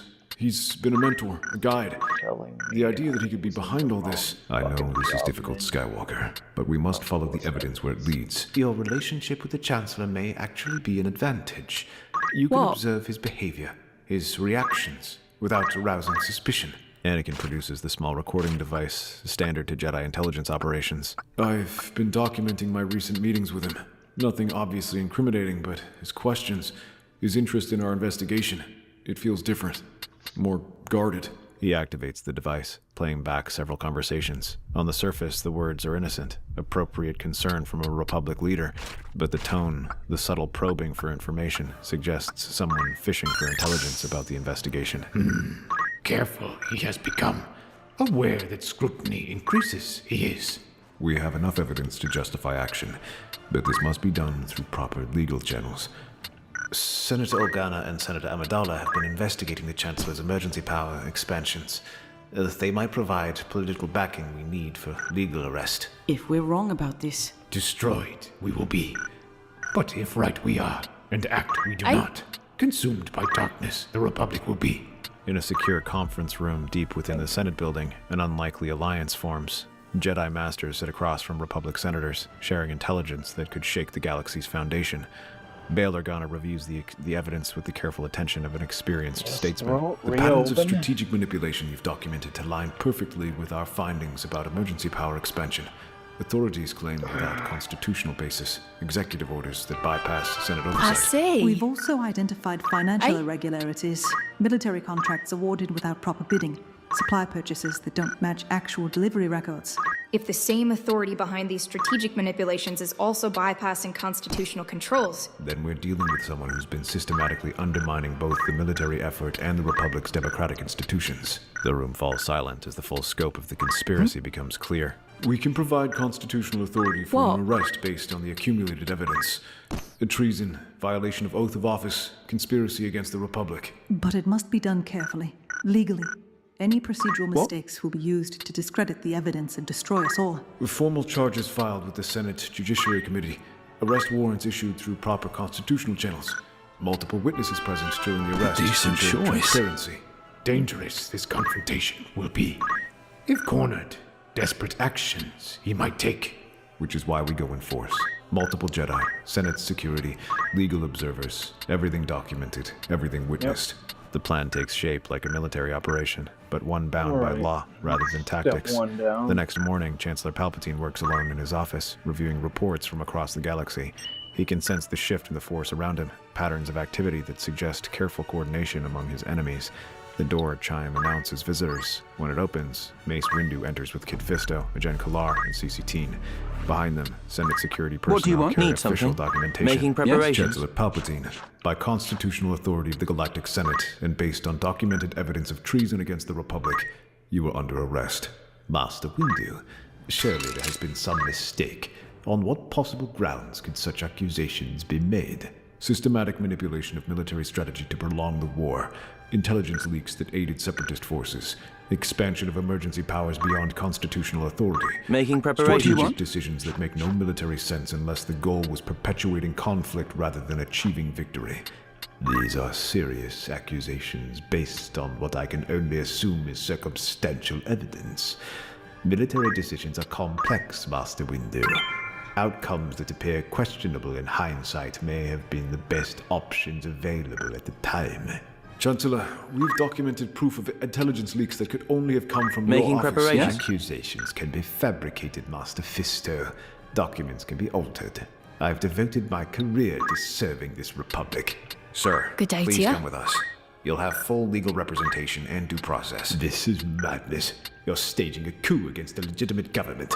We're following the law, Chancellor. Don't make this more difficult than necessary. The other Jedi follow suit, their blades humming with contained energy, but Palpatine's hand moves with lightning speed toward a hidden compartment in his desk for a communication device. You leave me no choice. His finger activates an emergency signal. Across Coruscant, clone commanders receive a priority transmission. Execute Order 66. The clone programming is absolute. There are no exceptions, no hesitation. Across the galaxy and throughout the temple, clone troopers immediately turn their weapons on their Jedi commanders. Meanwhile, in the Chancellor's office, Palpatine's hidden lightsaber flies to his hand. The Crimson Blade ignites, and Darth Sidious reveals himself, at last. The fight erupts with terrifying speed and violence. Sidious moves like a force of nature, his lightsaber a blur of red death. In the first exchange, Ajen Kalar falls, cut down before he can properly defend himself. Ready when Kit you are. Fisto follows within seconds, his green blade no match for the Sith Lord's impossible speed. CC-Teen manages to parry 2 strikes before Sidious's blade finds his heart. In moments, only Master Windu stands against the Dark Lord of the I'm Sith. ready. Sith Lord. Attack! The Forward. office doors burst open as clone troopers flood in, their white armor gleaming under the office lights. Execute Order 66. Eliminate Jedi traitors. Stand down, troopers. Do not engage. Clones do not listen. They start firing at Mace, who deflects some bolts and fights Palpatine as well, so the Senate security personnel have to engage to save Mace. They engage them, blaster fire erupting across the ornate chamber, but the clones show no mercy, shooting down the human guards with ruthless efficiency, while their programming demands Jedi elimination. Windu finds himself fighting on 2 fronts, deflecting clone blaster fire while dueling with the Sith Lord. His Vapad form adapts, feeding the chaos and dark side energy around him. At the Jedi Temple, Anakin and Obi-Wan wait in the control chamber with Yoda and other masters, expecting word of Palpatine's successful arrest. Instead, they feel a massive disturbance in the Force. Great disturbance, I sense. Across the galaxy. Pain. and death. Through the tall windows, they see clone gunships approaching the temple. Clone troopers march through the main entrance below. The clones. Why are they here? Anakin and the other masters rush to the main corridor as armed clones advance towards them. The 501st Legion, troops who have fought alongside Anakin for years, raise their weapons. Cody is among them as well, along with his squad. Commander Appo, what's the meaning of this? We're on the same side. The Jedi are traitors to the Republic. You will be eliminated. The clones open fire without hesitation. Lightsabers ignite across the corridor as Jedi desperately defend themselves. Anakin, something's terribly wrong. These aren't the men we fought beside. Controlled they are. Dark side manipulation, I sense. The arrest. Something must have gone wrong with Palpatine. The temple becomes a battlefield. Jedi who survived the Clone Wars now fight for survival in their own home. I'm in your debt. Confused and horrified by the betrayal of their trusted allies. As the battle rages, Anakin makes a crucial choice. Masters, I have to get to the Chancellor's office. Whatever happened there is the key to this. Go. We'll hold them here and protect the younglings. To the Chancellor's office. Go you must. Stop this madness. You can. Anakin fights his way through clone squads toward the exit. As he reaches his speeder, his comm unit chimes. Padme's voice comes through, filled with worry. Annie, there's chaos everywhere. Clone troopers are attacking specific people. The Jedi. What's happening? I don't know, Padme. The clones just turned on us Leave it without to me. warning. Something's happened at the Chancellor's office. I'm heading to the emergency Senate session right now. We're trying to figure out what's going on. Be careful. I will. Whatever this is, I'll stop. Anakin speeds through Coruscant's traffic lanes as reports flood in across the city. Clone patrols hunt Jedi in the streets while confused citizens watch in horror. The temple is under assault, but most of the city remains untouched. The clones have specific targets. He reaches the Senate building to find clone squads stationed at entrances, scanning for any Jedi who might seek refuge there, and many moving toward the Chancellor's office, sensing chaos. Fighting his way past clone checkpoints, Anakin reaches the Chancellor's office level to hear the sounds of lightsaber combat and blaster fire. Anakin bursts into the office and to find devastation. Right! 3 Jedi Masters lay dead. Human security personnel are scattered across the floor. Clone troopers continue pouring in while Mace Windu duels desperately against Darth Sidious. The Sith Lord's yellow eyes blaze with power as he fights both Windu and the remaining clone forces, deflecting blaster fire while pressing his lightsaber attack. Anakin, at last, help me. The Jedi are staging a coup. They've turned the clones against the Republic. I know what you are, Sidious. Everything I've done has been for you, to give you the power to save those you love. Join me, and we can end this chaos. The only way to end this is to stop you. Working together, Anakin and Windu press their attack. The Sith Lord's power is immense, but fighting 2 skilled Jedi simultaneously stretches even his abilities. Windu's Vapad form feeds on the dark side energy while Anakin's aggressive style creates the opening they need. Windu's blade finds its mark. Darth Sidious falls. His reign of deception ended. Even with Palpatine dead, the clone's assault continues. The Order 66 programming doesn't stop automatically. It requires official cancellation. Master, Sidious is dead, but the clones won't stop. In the Senate emergency chambers, Padme, Bail Organa, and Mon Mothma presented evidence exposing Palpatine as the Sith Lord Darth Sidious and revealing that the clone army was following legal orders, using emergency constitutional authority to revoke all directives issued by Palpatine, including Order 66. As the Senate's command reached the clone commanders, the programming that had compelled them to attack the Jedi gradually released its control. Confused and shaken, the clones realized the enormity of their actions, while Obi-Wan reassured them that they had not been acting of their own free will. With Sidious dead and Order 66 cancelled, the galaxy begins to process the magnitude of what has been hidden from them. The Clone Wars wind down rapidly as separatist systems, learning that they were manipulated, seek immediate reconciliation with the Republic. In emergency Senate sessions, constitutional government is quickly restored. Mon Mothma assumes temporary emergency leadership while proper elections are organized. Within months, Bail Organa is elected as the new Chancellor, bringing stability and democratic principles back to the Republic. The new government immediately begins constitutional reforms to prevent any future accumulation of emergency powers. Oversight committees are established, and the relationship between the Senate and the military is restructured to ensure civilian control. In the Jedi Temple, the surviving council members gather to assess the damage and plan their future. Wounded we are. Lost some we have. But survived the Order has. It will take some time to rebuild trust with the clone army and the Republic, but we have a chance to do better. Chancellor Organa has already reached out about establishing new protocols between the Jedi and the government.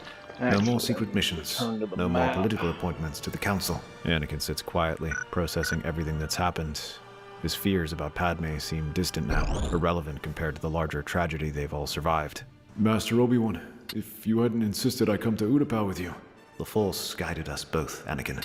Your presence there, your emotional stability through this crisis, your choice to stand with us rather than be manipulated, all of it was necessary. Across the city, Padme continues her work in the Senate under Chancellor Organa's guidance, helping to rebuild the democratic institutions Palpatine had corrupted. Her pregnancy progresses normally, free from the dark visions that once haunted Anakin's dreams. Very well. The Republic survives. Ready as ever. Stronger It's time. Reform. Ready The when Jedi you are. Order endures with renewed purpose, its ranks guided by time. wisdom and unity. Anakin Skywalker is promoted to Jedi Master, his path to the dark side averted by the simple truth his former master taught him. Some battles are too important to fight alone.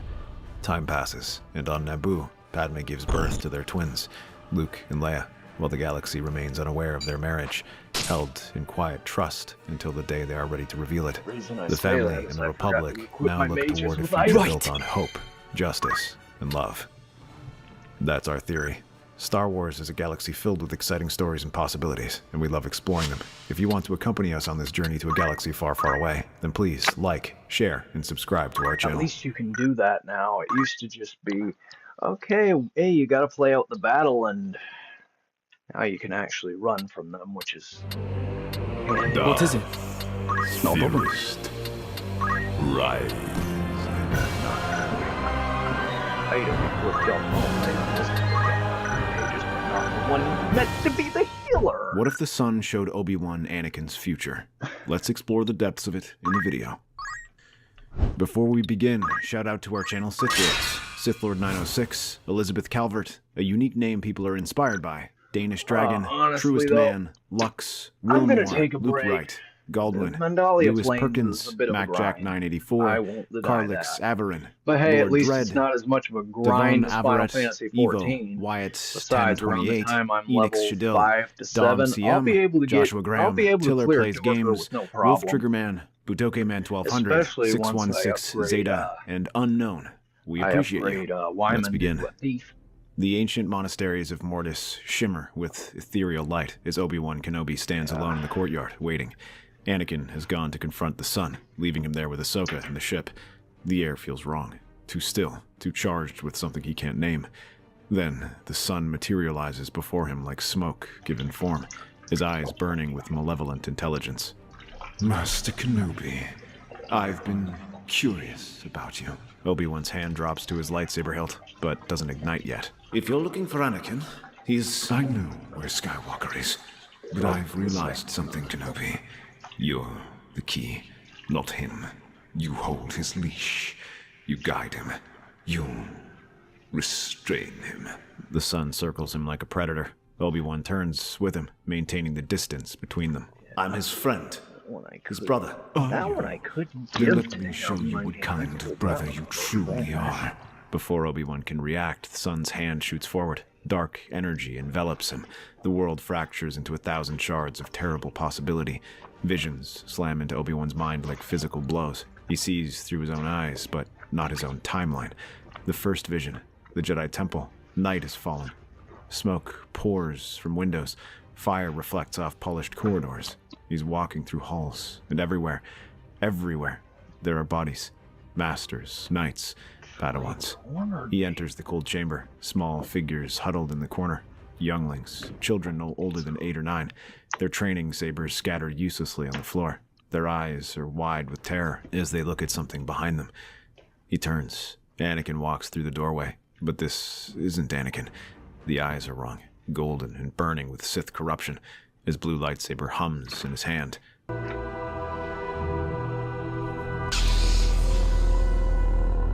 The vision shifts violently. Across the galaxy, Jedi begin to die. On Magito, Kiarimundi turns as his troopers open fire.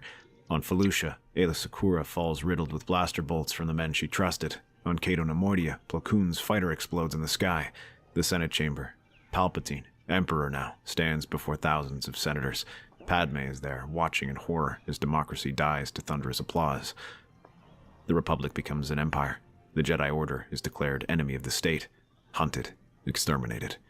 Another violent shift. Mustafar. Volcanic heat sears every nerve. Anakin stands before him in black robes, his eyes that terrible Sith yellow. If you're not with me, then you're my enemy. Only a Sith deals in absolutes. I will do what I must. They fight. Not the sparring they've done 10,000 times, not the practiced coordination of brothers who know every move the other will make. This is real, desperate, murderous. Anakin has become something twisted, powerful beyond reason, fueled by rage and dark side corruption.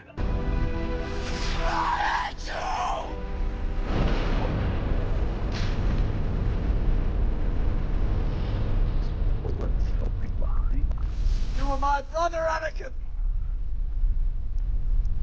I loved you! He watches Anakin catch fire, watches him scream in agony, watches the flames consume the man he raised, trained, loved like a brother, and then he walks away, leaving Anakin to die, taking only his lightsaber as a reminder of his failure. But Anakin doesn't die. The final vision, an operating table. Palpatine's scientists work on burned flesh, on lungs ruined by superheated air. They encase Anakin in black armor, seal him in a life support suit, place a black mask over what remains of his face.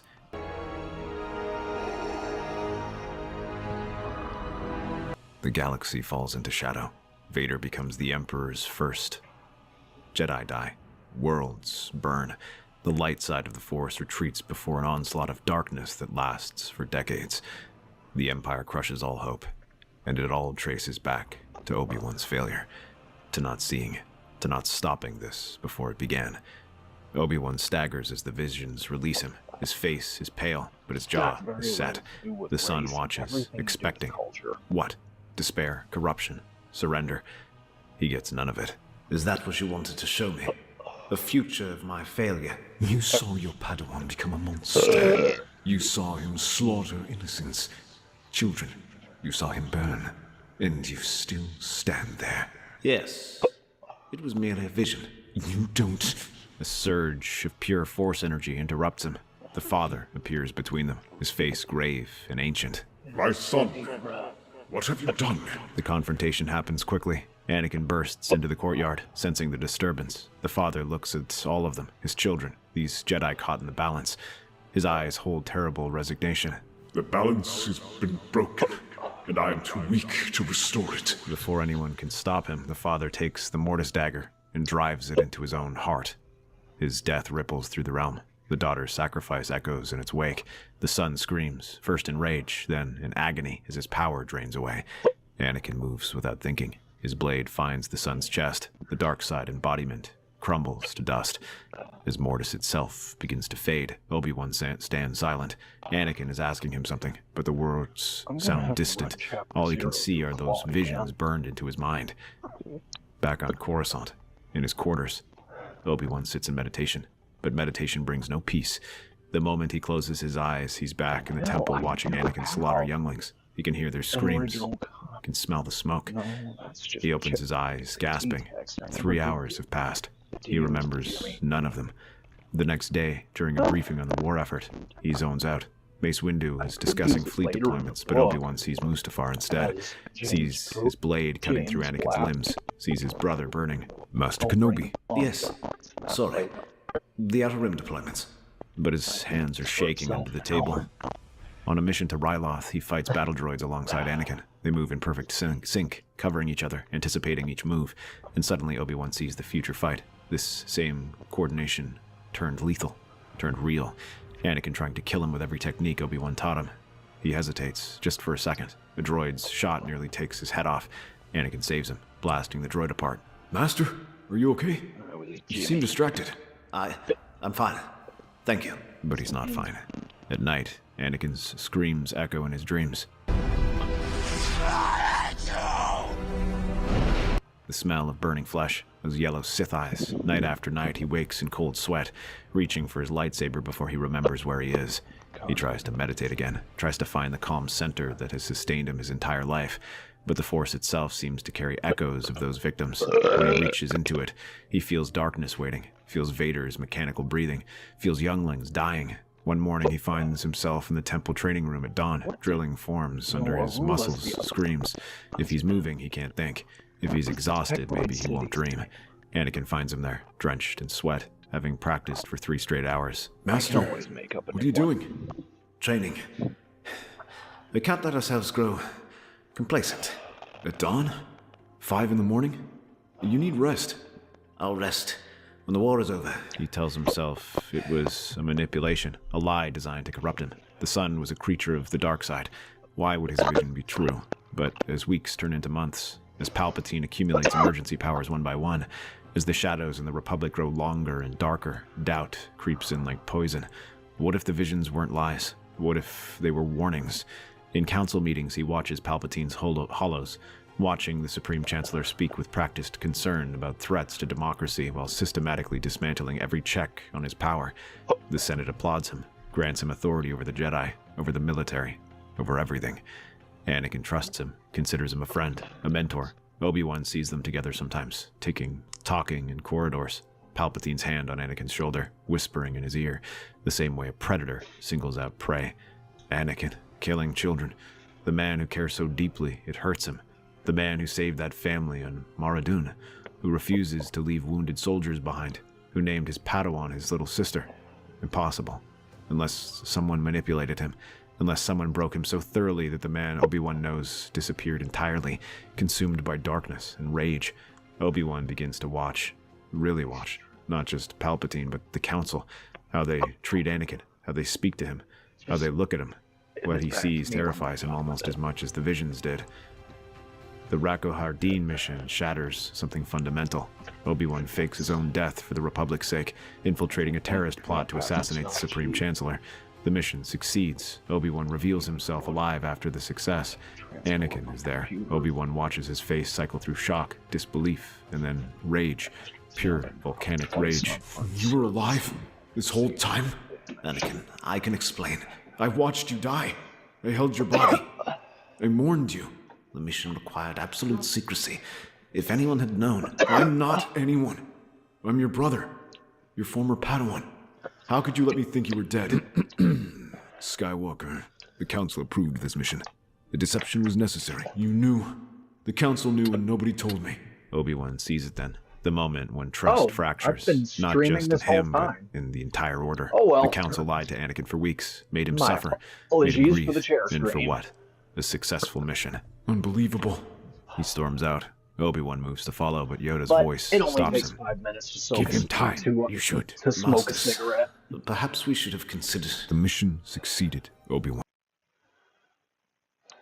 Yeah, I know the audio just stopped. That's because I'm about to do 2 things.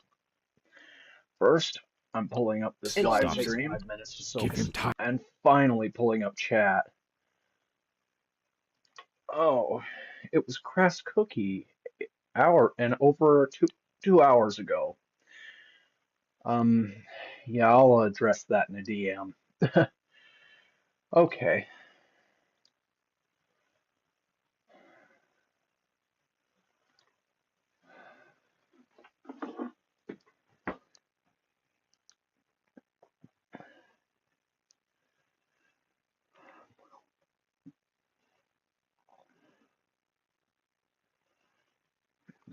No, yes.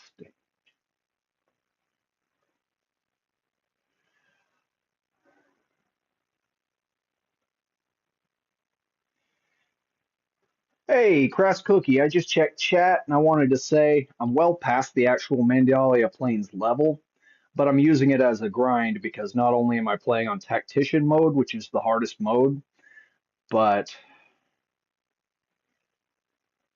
I've got some small plans to deal with on going forward. And that includes grinding for jobs so I can handle the knights, archers, and black mages in Dorter. Hey, Crass Cookie, I just checked chat and I wanted to say I'm well past the actual Mandalia Plains level, but I'm using it as a grind because not only am I playing on Tactician mode, which is the hardest mode, but I've got some small plans to deal with on going forward. And that includes knights, archers, and black mages adored her. Hey. Adored her.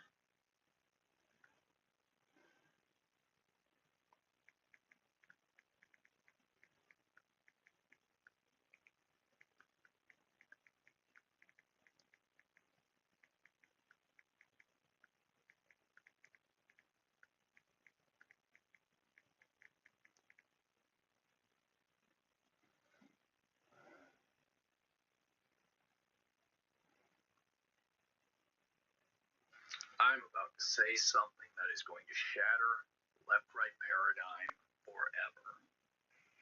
Yeah, doubt down in the comments. You're welcome to. Yes, you did. Both sides scream about how morally reprehensible the other is, while screaming from their ivory towers that they are the morally superior ones. Well, the thing about that moral superiority is that you were told that moral superiority lie by the same people in charge of both sides. Yes, the same faces run both sides. Did you not know that? But with that. Yeah. Okay, phone out of the hand.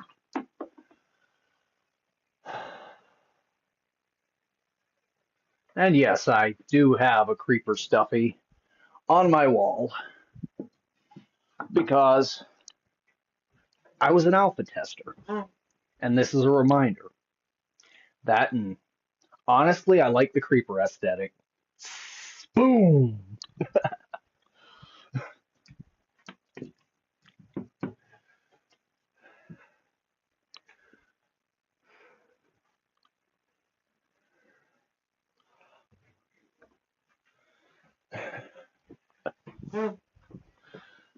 Having a little too much fun there.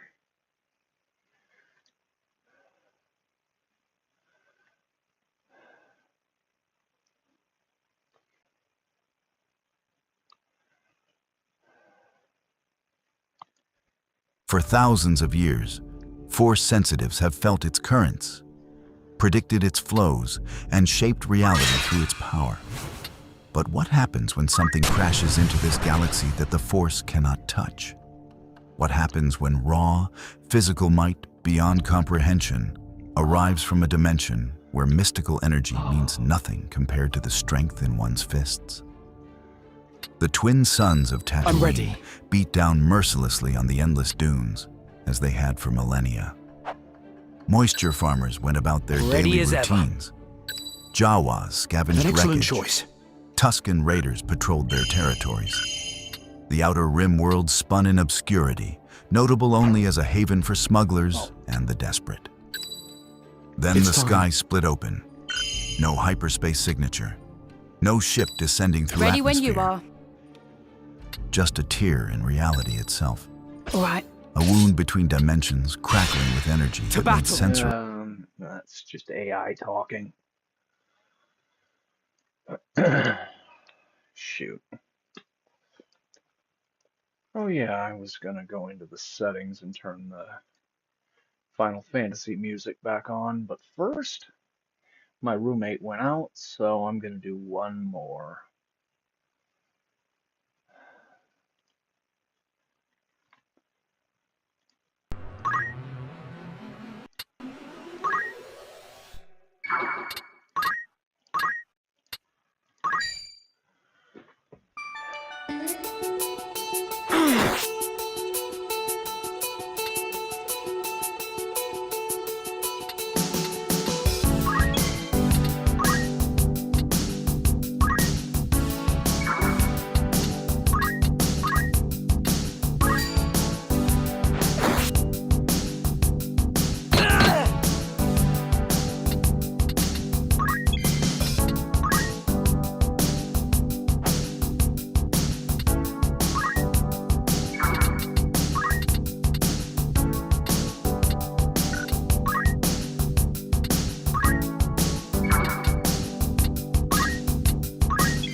Right, I was gonna sing it.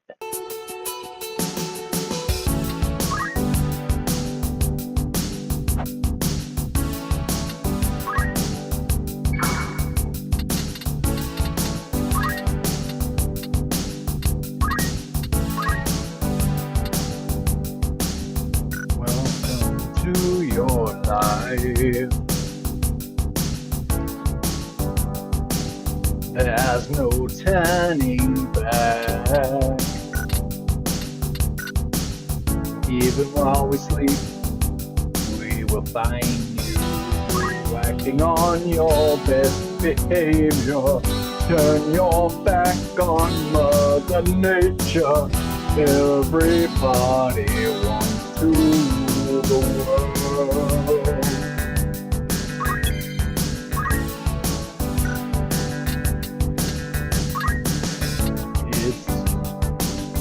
It's my own desire. It's my own remorse. Help me to decide. Let me make the most of freedom and for pleasure. Nothing ever lasts forever. Everybody wants to. There's a room where the light won't find you. Holding hands while the walls come tumbling down. Wow.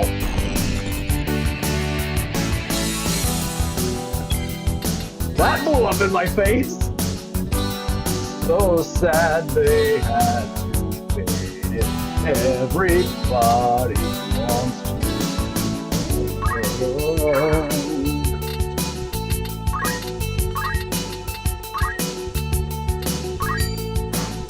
Don't you dare give up. Coming through.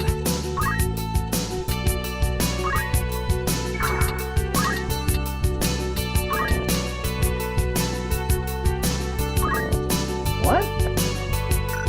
Oh, shoot, right. Because I haven't learned any arts war yet intentionally.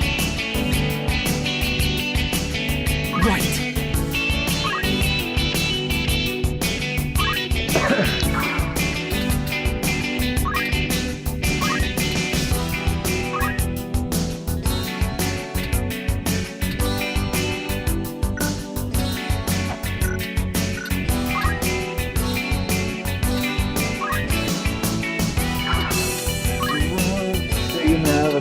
Never need it. One headline, why believe it? Everybody wants to rule the world.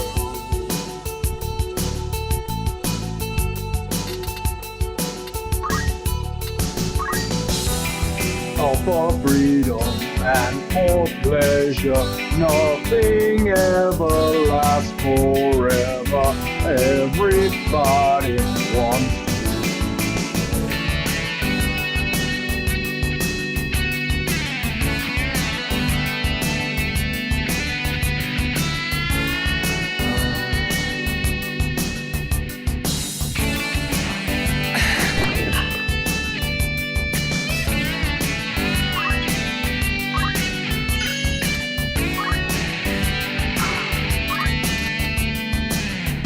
Ah, there you are.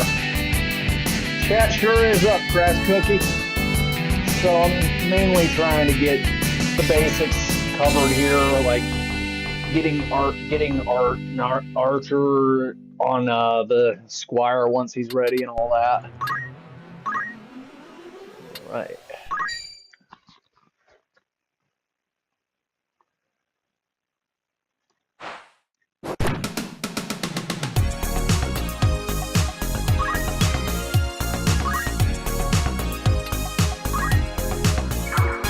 Oh, fuck it.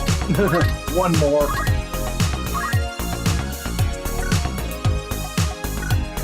Not the first time I've rickrolled y'all on stream. We're no stranger to love.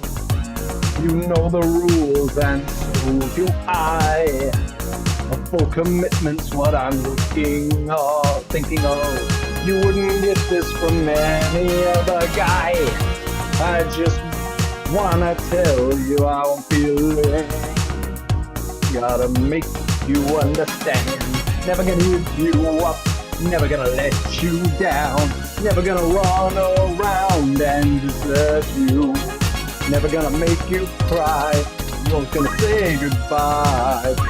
Never gonna tell a lie and hurt you. Right. Well, that's unfortunate. Okay, not this one.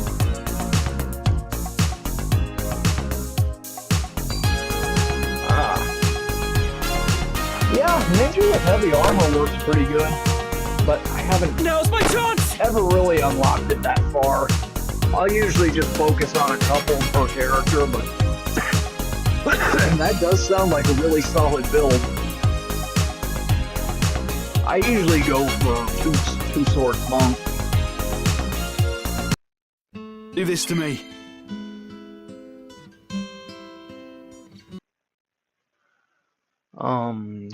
Trying to decide a different song. Hold on a sec. Because that one was a little too flirty.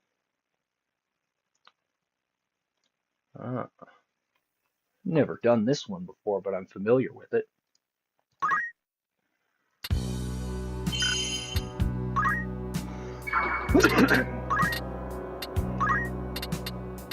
Hello, hello, hello. Is there anybody in there? Just nod if you can hear me. Is there anyone home? Come on now. I hear you're feeling down. Oh. Just get back on your feet again, relax. Oh, right. That's why I was using Cure.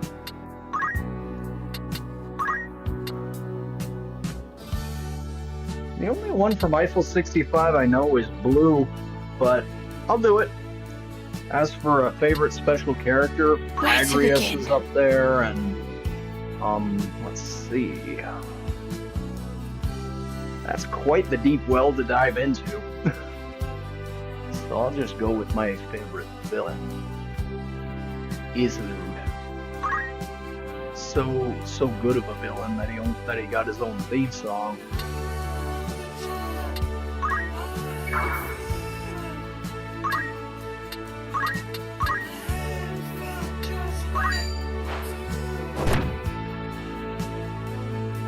Yeah. Blue. Come on. Blue. Yeah. This would actually work out a lot better than some Pink Floyd anyway. Coming through. Oh, listen up. Here's the story about a little guy that lives in a blue world.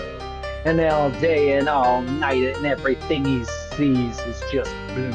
Like him inside and outside. Blue-dee-da-boo-die. Blue in his house with a blue little window and a blue Corvette. And everything is blue for him and himself and everybody around. Cause he ain't got nobody to listen. I'm blue, dabba-dee-dabba-die, dabba-dee-dabba-die, dabba-dee-dabba-die, dabba-dee-dabba-die, dabba-dee-dabba-die, dabba-dee-dabba-die, dabba-dee-dabba-die.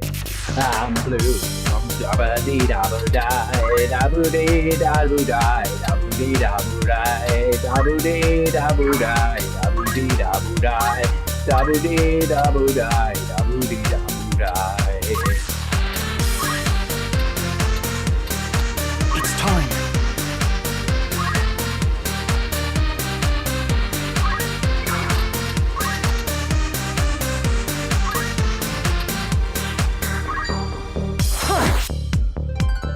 The window. I feel stronger.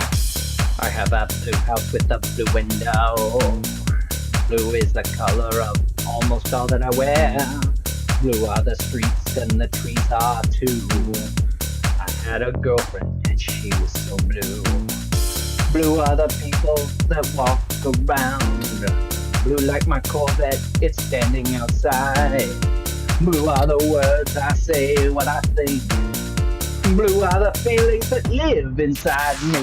I'm blue, dabba-dee-dabba-die, dabba-dee-dabba-die, dabba-dee-dabba-die, dabba-dee-dabba-die, dabba-dee-dabba-die. Daboo-dee-daboo-die, daboo-dee-daboo-die. Wrong button.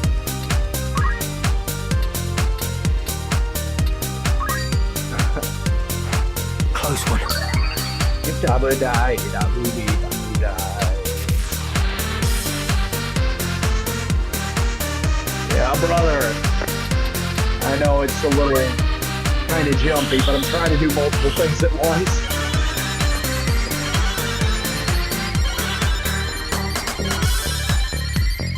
Blue house, blue window. Blue Never is the doubt. color of all that I wear. Blue are the streets and the trees are blue. I had a girlfriend and she was so blue. Blue are the people here that walk around. Blue like my Corvette is standing outside. Blue are the words I say and what I think. Blue are the feelings that live inside me. I'm blue, daboo-dee-daboo-die, daboo-dee-daboo-die, daboo-dee-daboo-die, daboo-dee-daboo-die, daboo-dee-daboo-die. Daboo-die, daboo-dee-daboo-die, daboo-dee-daboo-die, daboo-dee-daboo-die, daboo-dee-daboo-die, daboo-dee-daboo-die, daboo-dee-daboo-die, daboo-dee-daboo-die. Ow. The house with the blue little window with a blue Corvette and everything is blue for him and himself and everybody around, cause he ain't got nobody to listen. Hey, blue, dabba-dee-dabba-die, dabba-dee-dabba-die, dabba-dee-dabba-die, dabba-dee-dabba-die, dabba-dee-dabba-die, dabba-dee-dabba-die, dabba-dee-dabba-die. Oh, that's who's in control.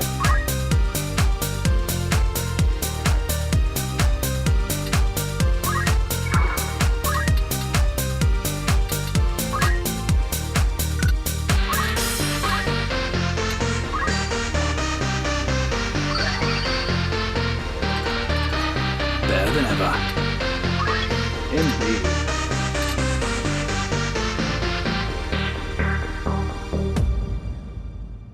Oh, for sure. And thank you, Solitude. Me too. Even when I first heard it in the 5th grade.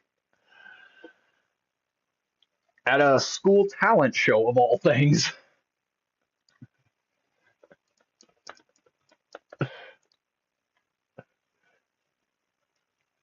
All right. Black Sabbath. Karaoke.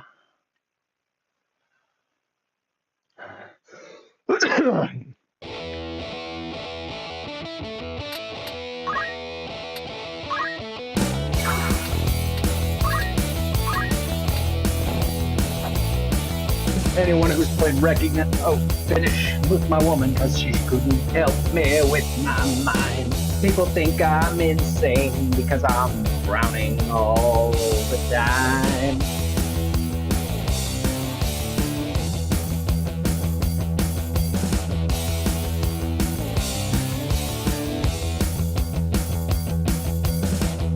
All day long I think things, but nothing seems to satisfy. I think I'll lose my mind if I don't find something to pacify.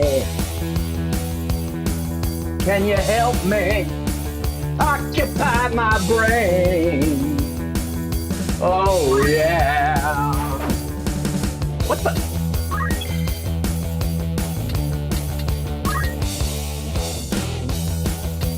There's a reason I swapped the game controller earlier, and I may again. I need someone to show me the things in life I cannot find. I can't see the things that make true happiness. I must be blind.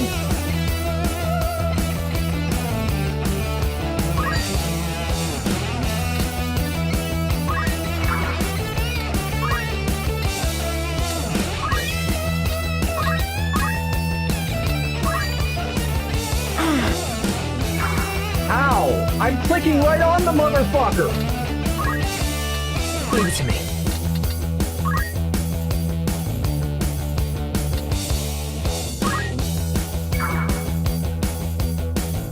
I don't know a lot of Zeppelin, but I could. Make a joke and I will sigh, and you will laugh and I will cry. Happiness I cannot feel, love me so unreal.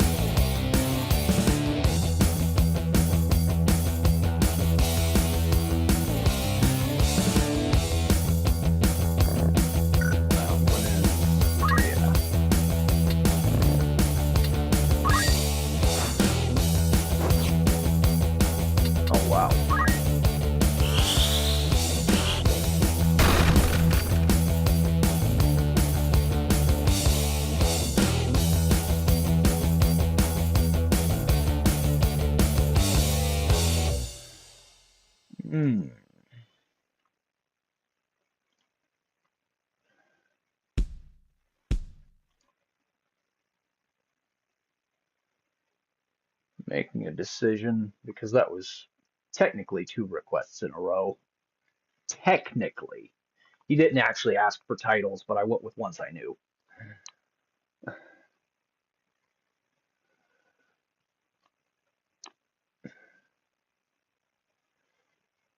All right.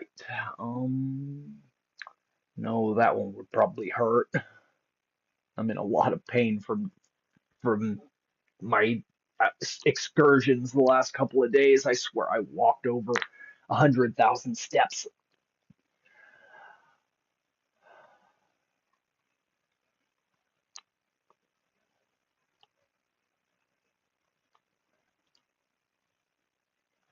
Because that's not what I clicked, damn it!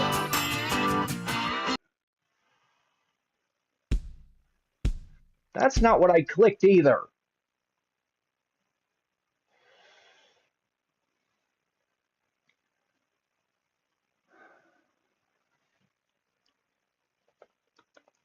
I don't know that one.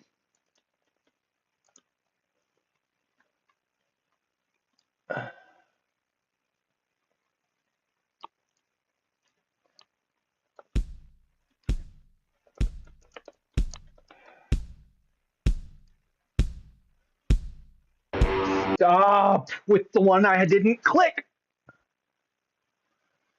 I've already done that one so many times this week.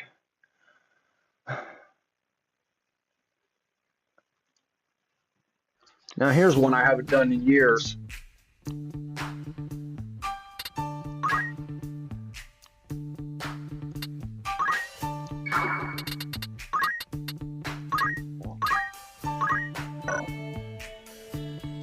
Now that's to be expected, I suppose.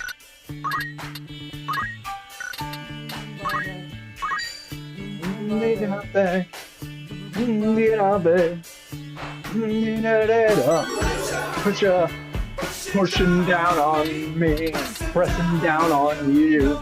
No man asked for.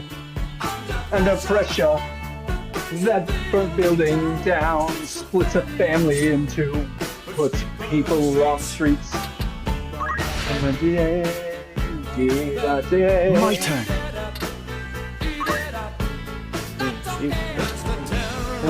Knowing what the world is all about. Let me out. Why is it playing lyrics? Of course it's playing lyrics, even though I so specifically... Oh my god! YouTube is getting more and more automatic by the day, I swear. And not in a good way. Oh. Okay. That was the notifications because I saw one, and Crust Cookie noted. Now let's try this again. With the actual lyrics removed. I'm ready.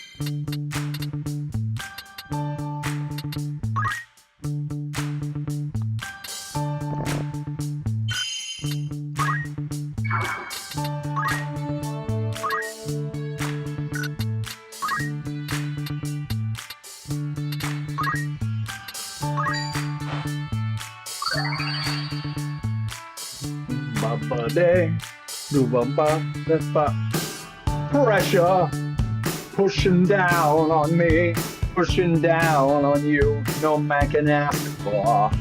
Under pressure that burns a building down, splits a family in two, puts people on the streets. Ba-ba day, ba-ba day, dee-da-da-da, dee-da-da. That's okay, the terror of knowing that this world is about. Watching some good friends screaming, let me out! Hey, tomorrow gets me higher. Pressure on people, people on the streets. Da-da-day, da-da-da-da-ba-ba-ba, okay. Shifting around, kick my brains around the floor. These are the days, it never rains, but it pours. Da-da-da-ba-ba, ba-ba-ba, fill up. People on the streets, day. People on the streets, day. It's the terror of knowing what this world is about. Watching some good friends scream, let me out! Pray tomorrow gets me higher, high.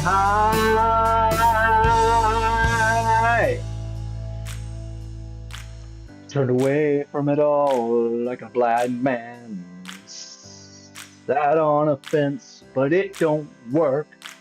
Keep coming up with love, but it's so slashed and torn. Why?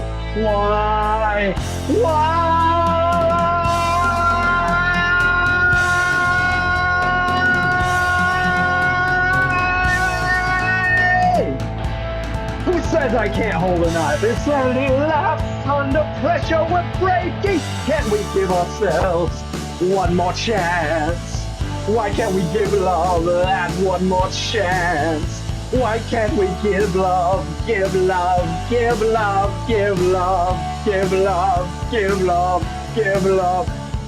'Cause love's such an old-fashioned word, and love dares you to care for the people on the edge of the night, and love dares you to change your way of caring about ourselves.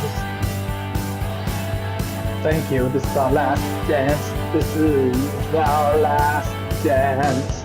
This is ourselves. Under pressure. Under pressure.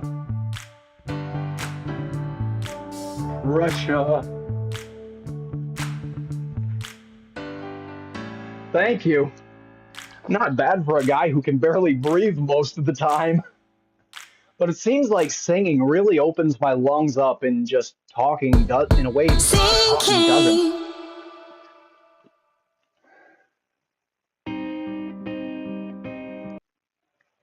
No.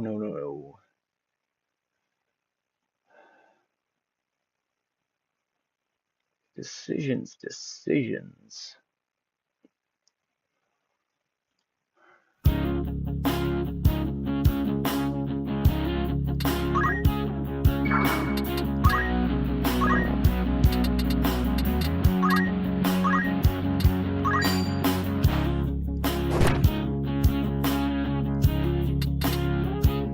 No turning back. Will I find? Lay me on the ground, fly me in the sky, show me where to look and tell me what will I find? What will I find? Yeah. Slayer would make me bleed from the mouth, I'm sure. Yeah.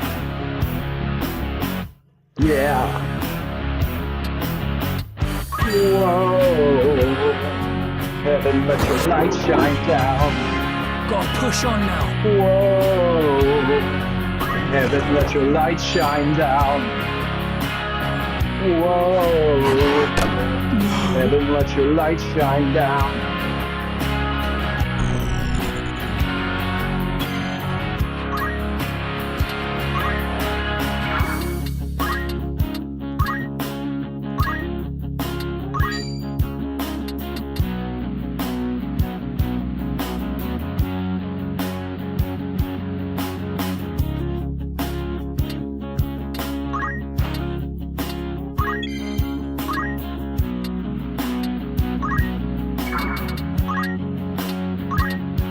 Oh.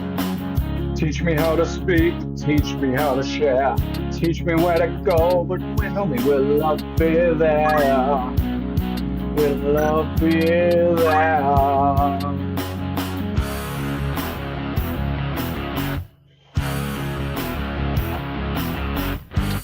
Yeah. Yeah. Whoa. Heaven, let your light shine down. I'm here, Whoa. Heaven, let your light shine down. Whoa. Heaven, let your light shine down. Whoa. Heaven, let your light shine down.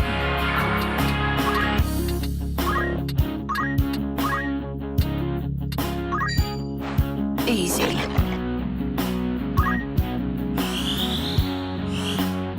That was a warning shot anyway. Hard work's paid off. Alright, level complete. I'm sure she was zapping everything.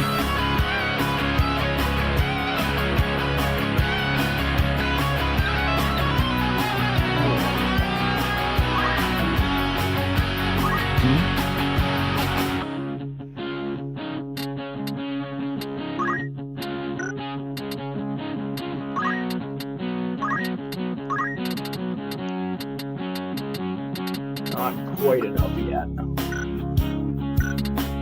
I'll just leave him there in that case. Need something? Oh, it's playing it again? Interesting.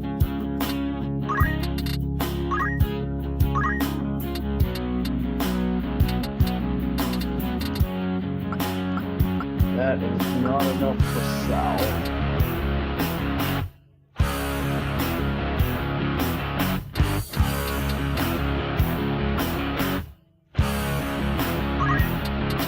No, don't waste that JP when you're so close to 300 anyway.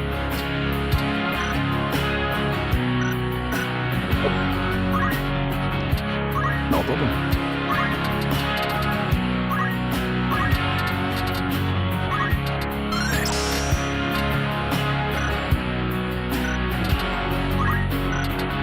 For someone who did so much work during the last fight, she didn't get much JP. Oh wait. What? There we are.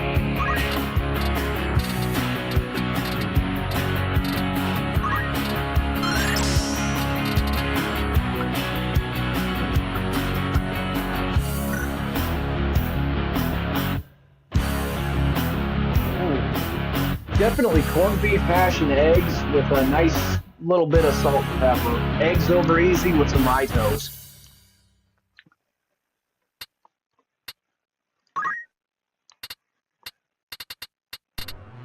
And of course the corned beef hash pan fried until the bottom's nicely browned and the top's got some nice browning to it too. That way it's how it's supposed to be. Eh?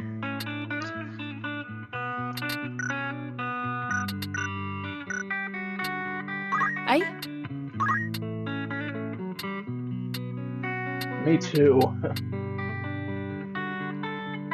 Please come now. I think I'm falling, holding on to all I think is safe. It seems I found the road to nowhere, and I'm trying to escape. I yelled back when I heard thunder, but I'm back to one last breath. Nothing wrong with that. And with it, let me say, hold me now. I'm 6 feet from the edge and I'm thinking, maybe 6 feet ain't so far down. Okey-dokey. And with the 5 I got, I haven't. Oh wait, yes I have. I decided it wasn't enough. Alright, back to killing things. Thought I found the road to somewhere in disgrace. I cried out, heaven save me, but I'm down to one last breath. And with it, let me say, hold me now.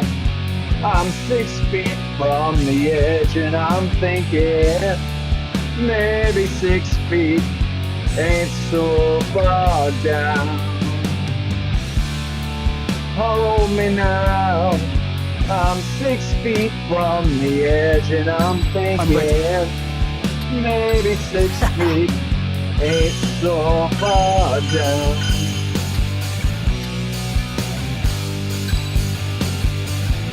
It's time.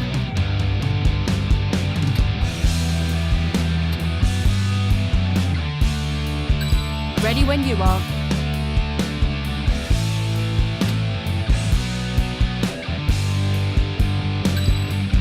I'm ready. Yes. To battle. To battle. 'Cause I still believe there's something left for me and us. For you and me, for you and me. A lot of those names I've heard of, but probably haven't heard for one reason or another. Hold me now. I'm 6 feet from the edge and I'm thinking, my turn. Hold me now. I'm 6 feet from the edge and I'm thinking, maybe 6 feet ain't so far down. Hold me now. I'm 6 feet from the edge and I'm thinking, maybe 6 feet ain't so far down. Right.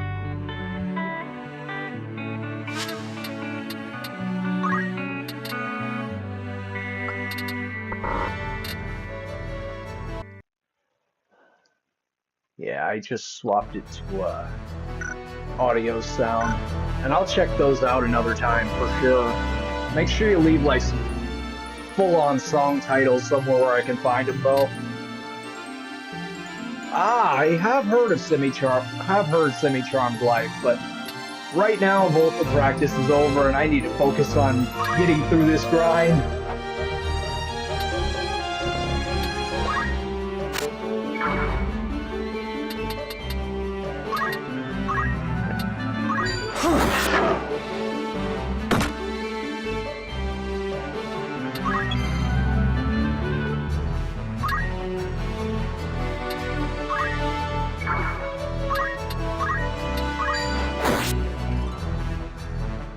That one.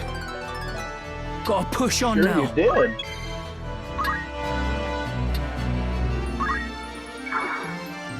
All right.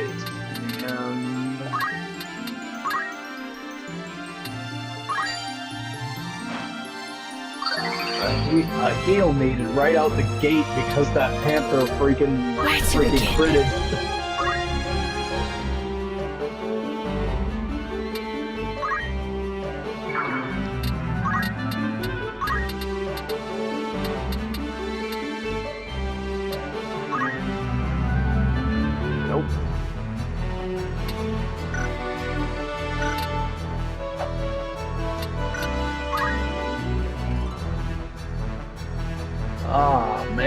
That's a lot to ask at the moment. Coming through. But you will get some in the near future. Just not right now. Because I had a lot of fun doing the basic Final Fantasy VII battle theme and adding lyrics to it. Kind of pulled a Caleb Hyles move like he did with Megalovania so long ago.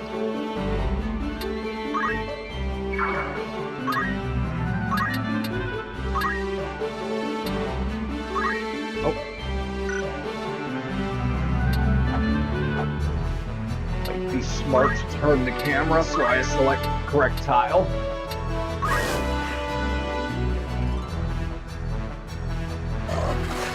It was. But while I'm waiting on this, I'm gonna get some water. Hard work's paid off. Because, I'll be honest, vocal practice is thirsty work.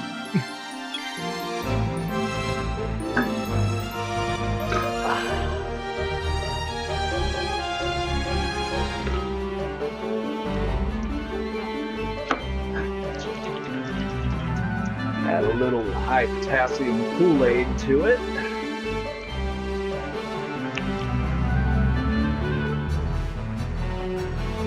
Right, thank you.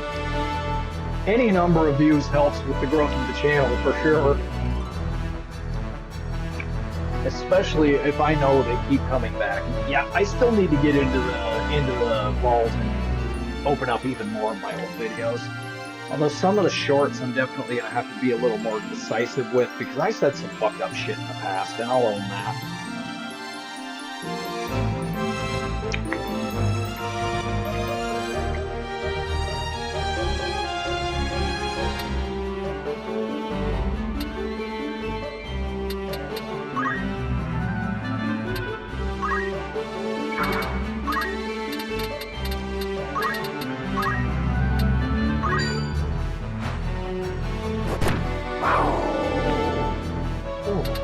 It's time. Okay, I guess that feeling like my throat is foaming is just new. Nothing to do with the flavors in my mouth.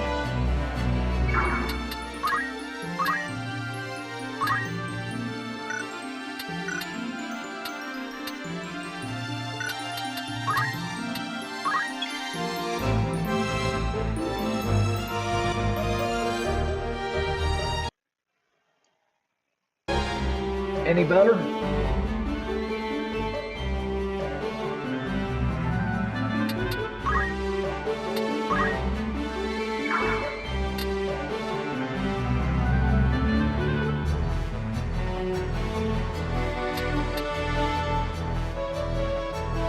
Oh, no wonder.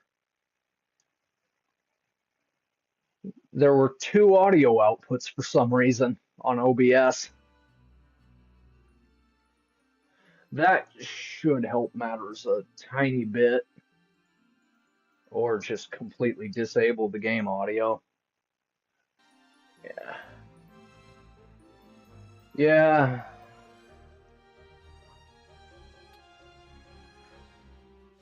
Alright, settings and...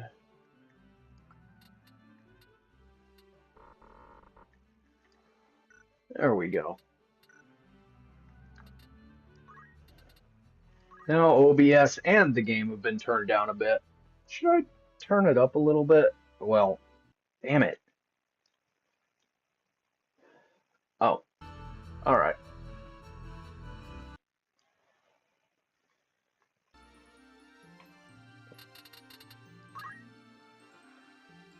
Okay.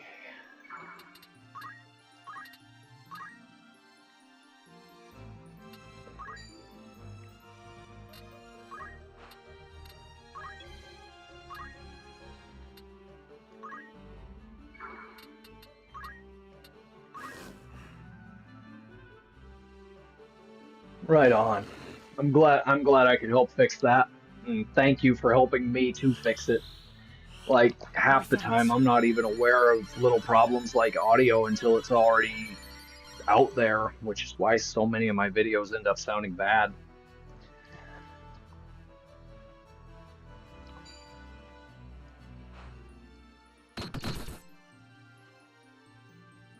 Right.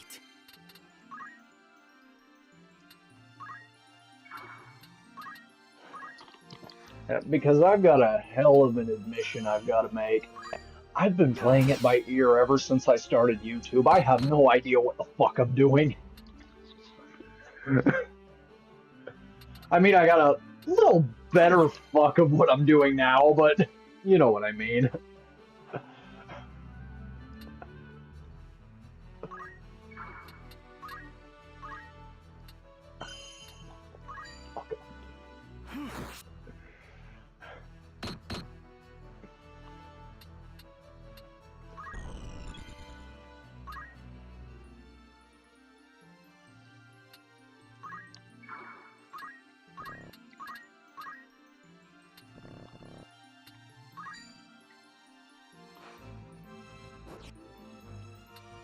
You bastard.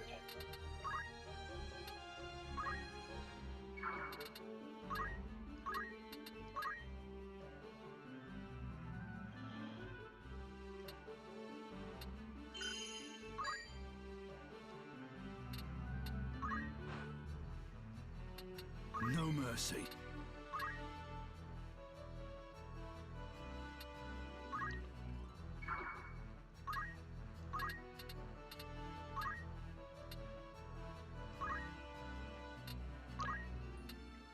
All right.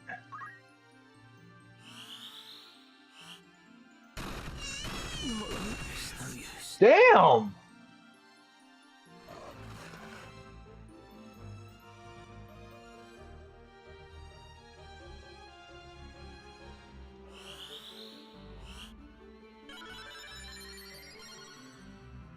Storms brew. That's a pisser?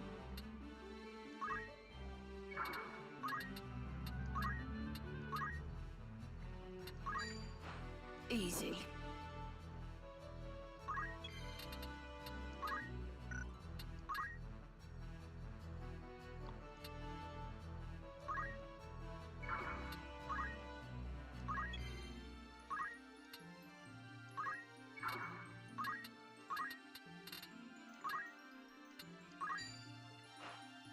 Up you get. I'm in your debt. Right.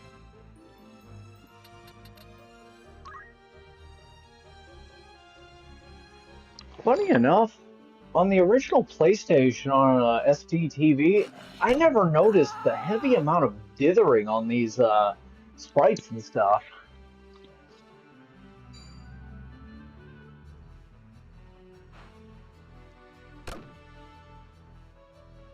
You'll regret that.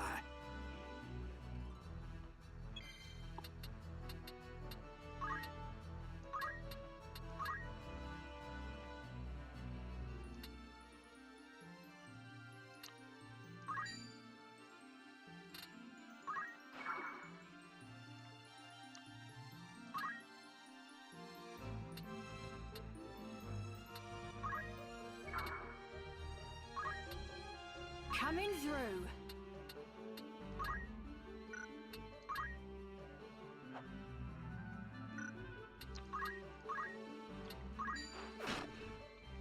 Damn!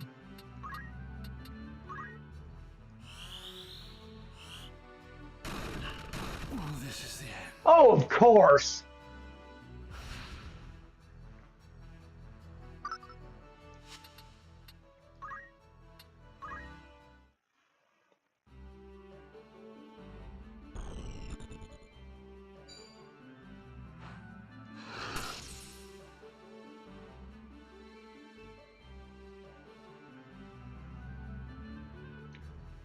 Right.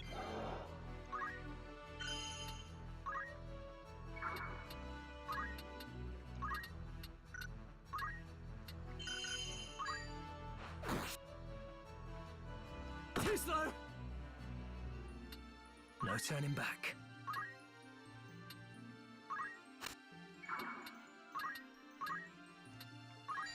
As for why I'm leaving Ramza and the other guys Squires for so long, gain JP up, and the boost to get to increase attack.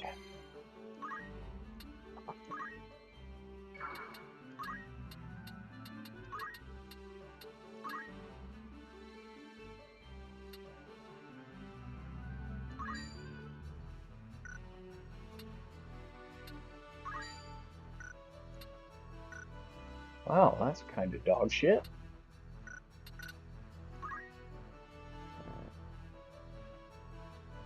But also the only option.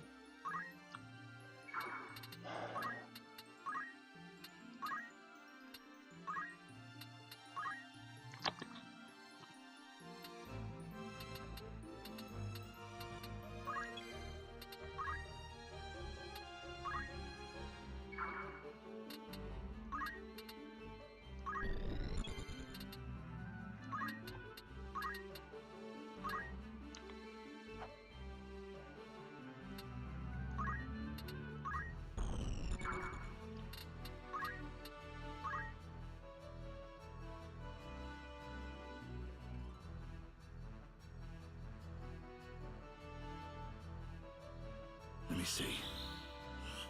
Too close for comfort. There we go.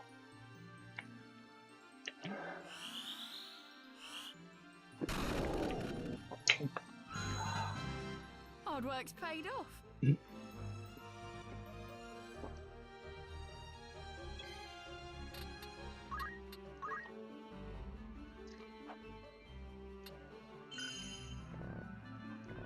What? Oh, that's why.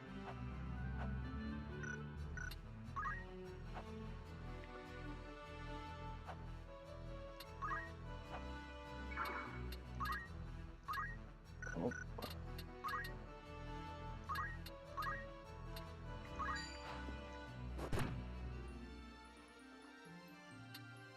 Storm's brewing.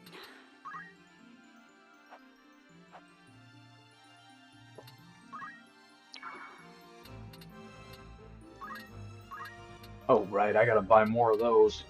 Definitely.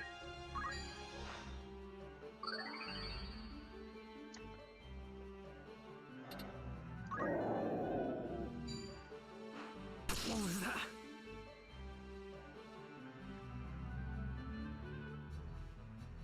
My turn.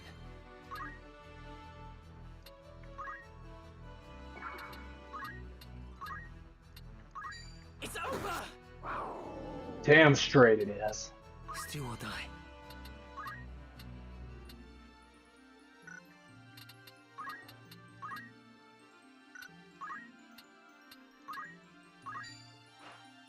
I'm not here to lose.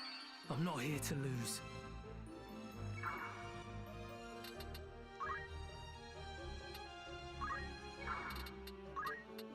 No mercy.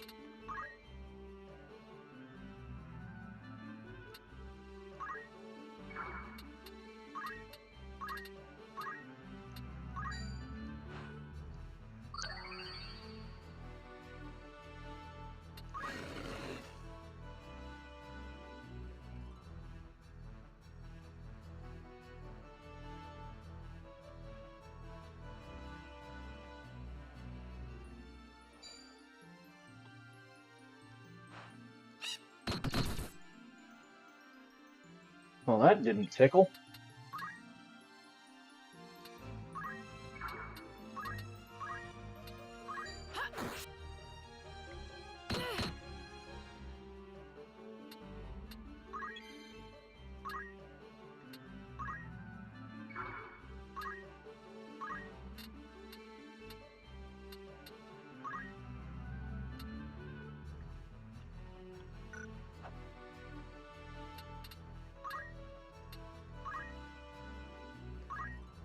It's time.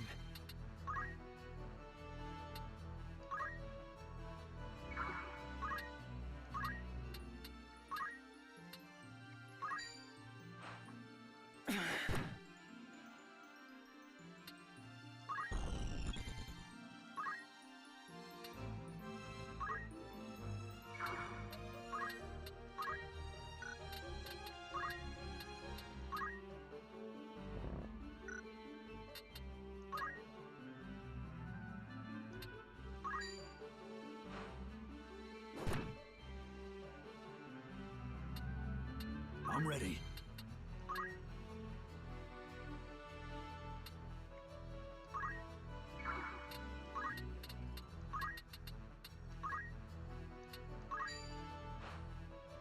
Thanks. Excuse me.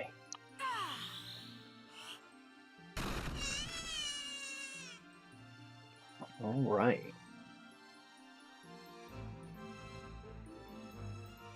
Now it's just these bastards left.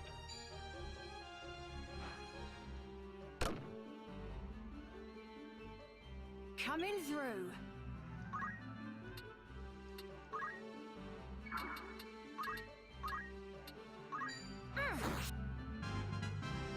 Still a long way to go. Hard work's paid off. Storm's brewing.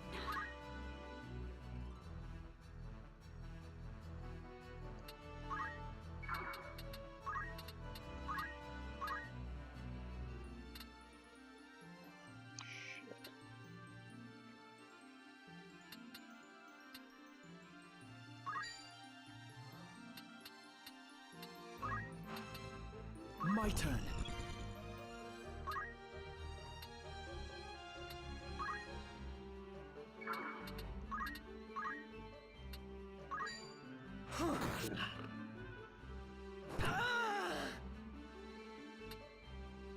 Leave it to me.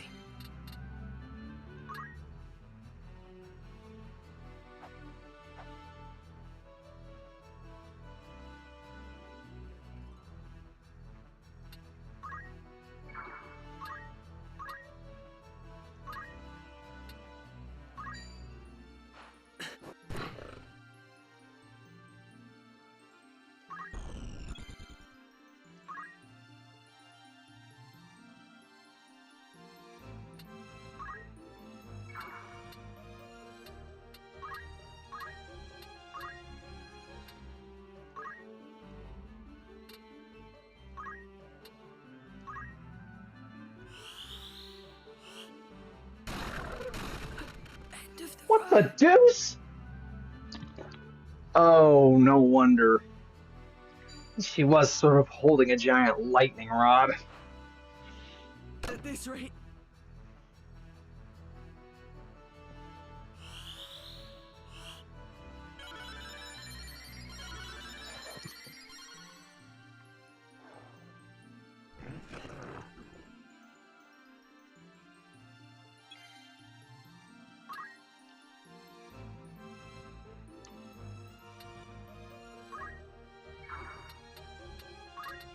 I will not give up.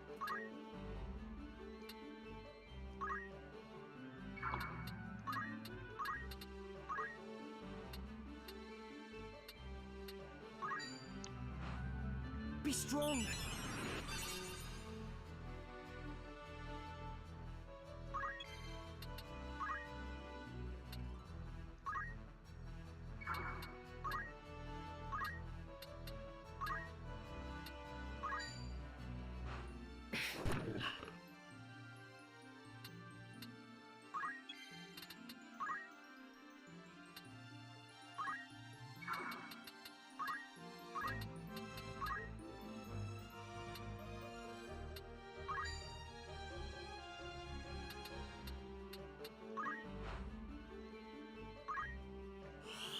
Okay, that works. My thanks.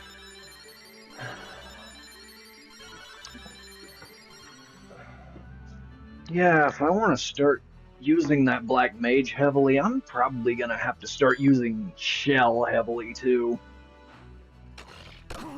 Just because of how magic works in this title.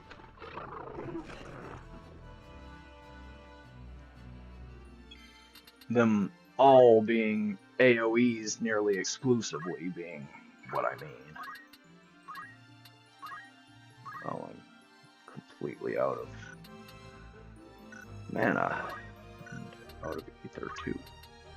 Coming through.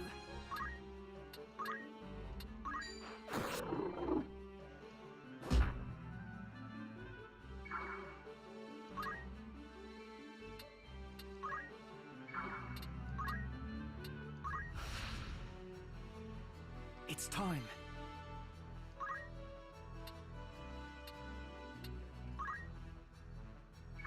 Yes, indeed it is.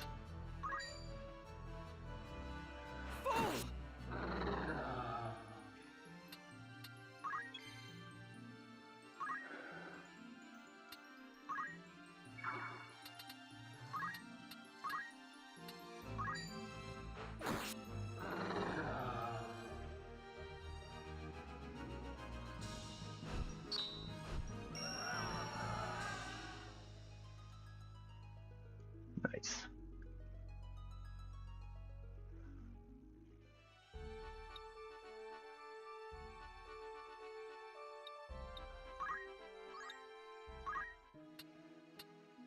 Greetings. How might I help you? After all, in particular.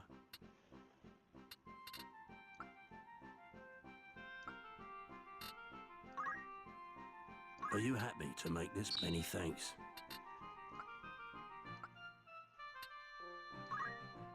Are you happy to make? Thank you very much.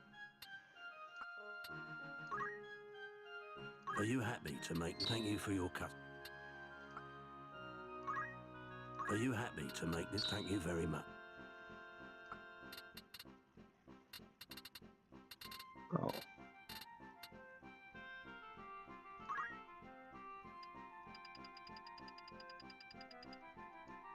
Are you happy to make? Thank you for your...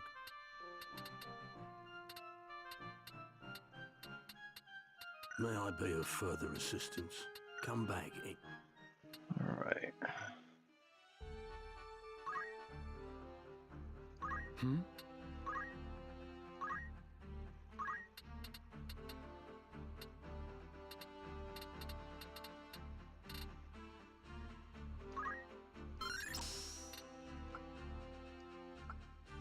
And now mastering Squire on Ramza is going to be even more cake than it already is. And he's about to turn into a beast of a beast of a beast of a beast as far as his attack power.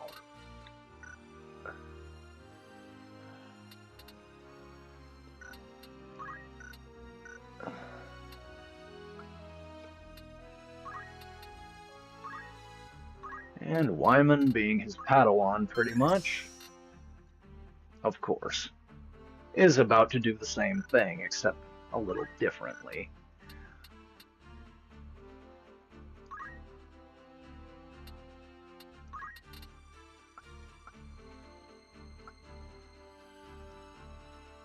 Yep. I can do this.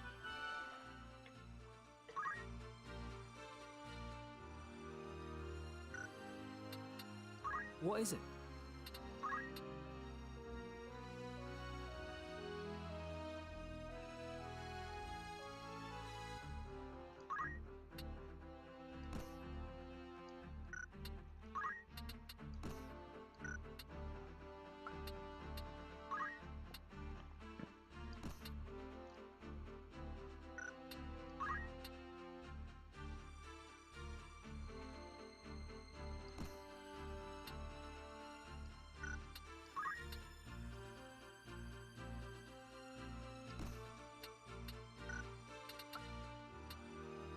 Alright. Excuse me. Leather armor. There.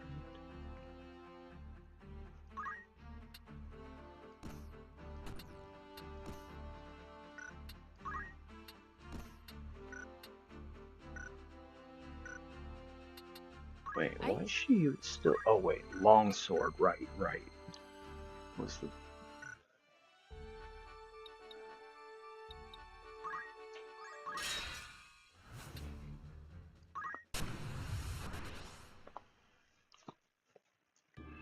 Oh wait, I didn't learn any other JP abilities for anybody else. Oops. That's okay. Because after this, I'm fairly certain that I'll be ready to progress. I'm ready.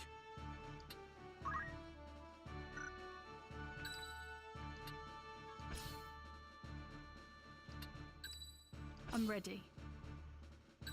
Ready when you are. Yes, indeed.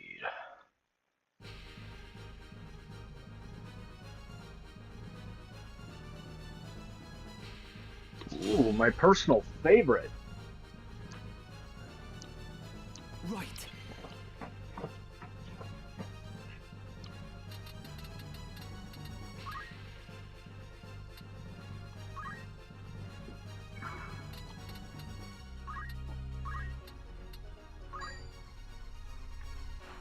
I can do this.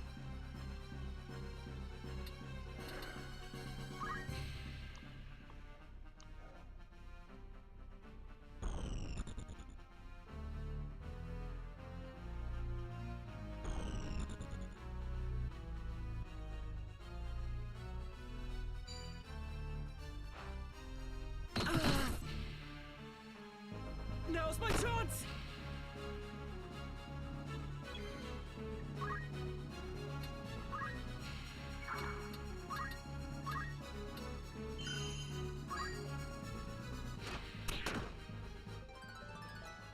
Now I'll show you.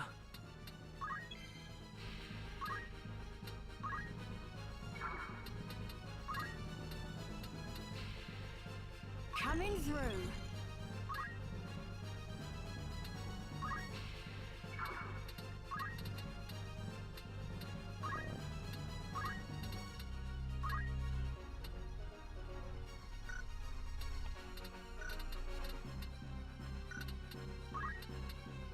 Storm's brewing.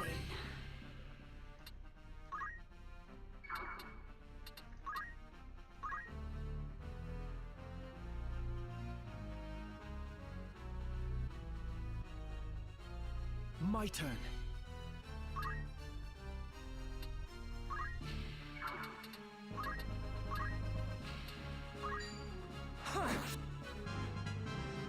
I must keep moving forward.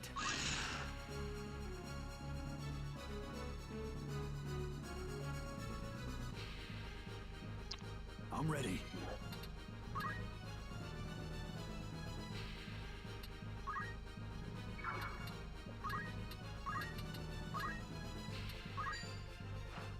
I needed that.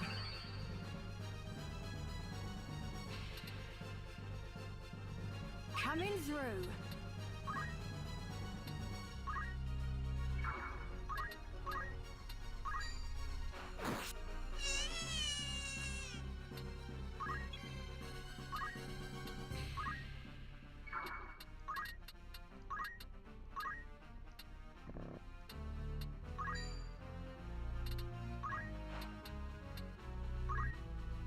Got ya.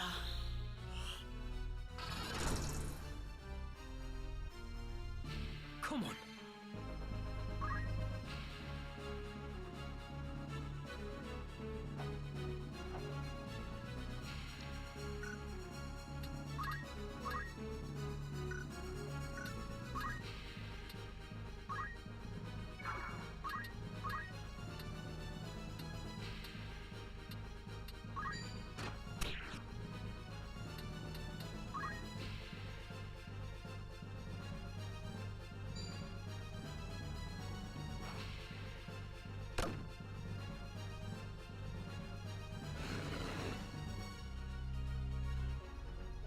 It's time.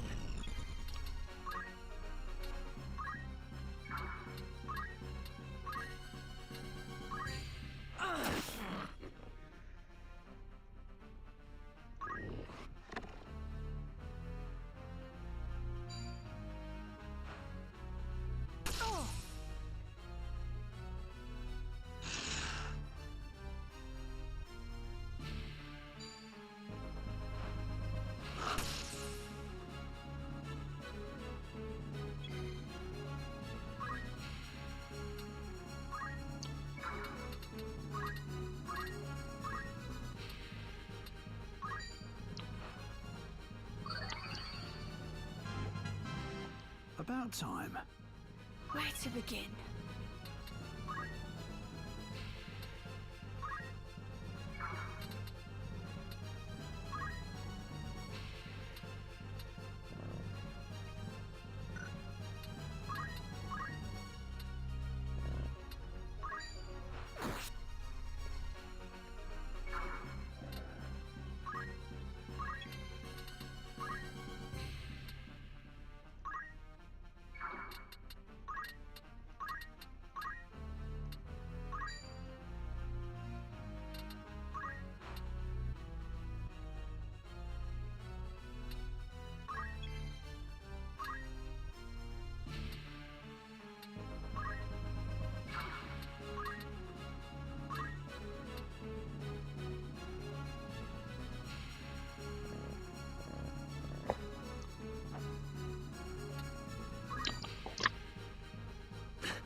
My turn.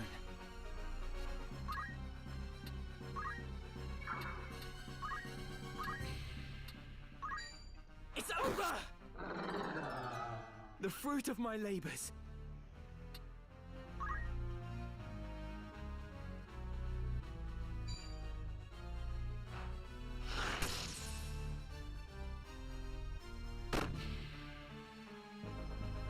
Storms brewing.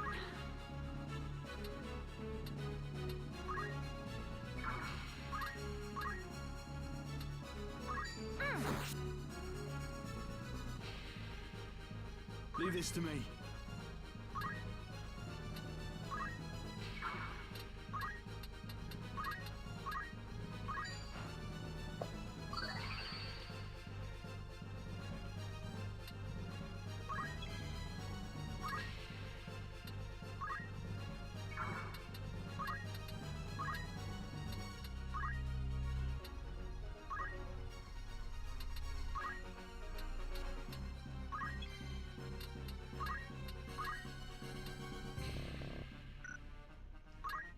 Oh, right.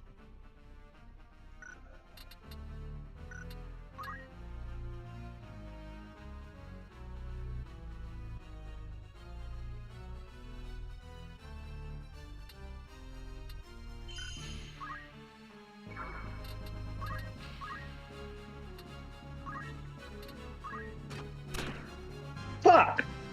That's it. That was far from it.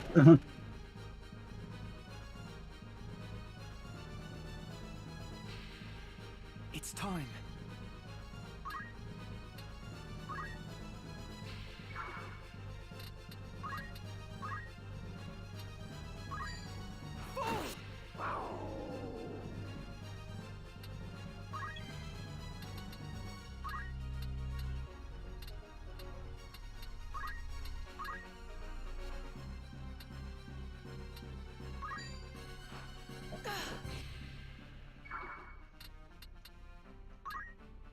No mercy.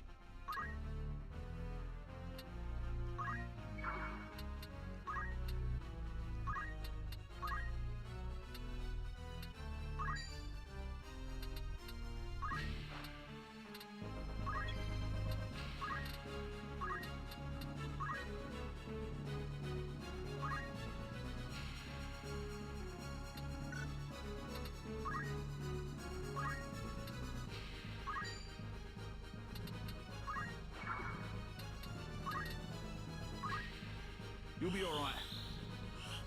I'm in your debt. Thanks.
Hey!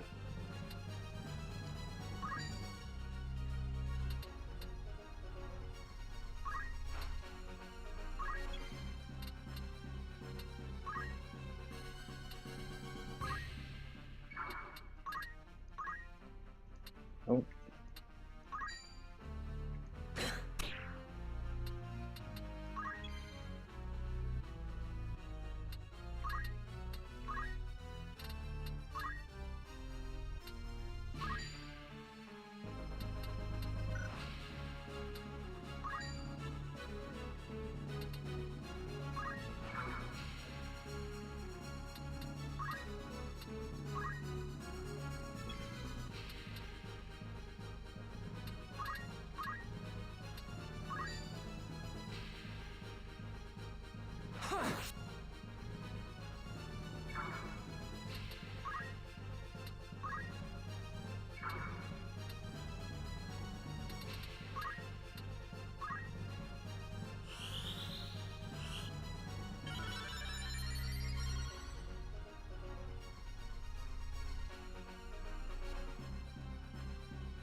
to begin?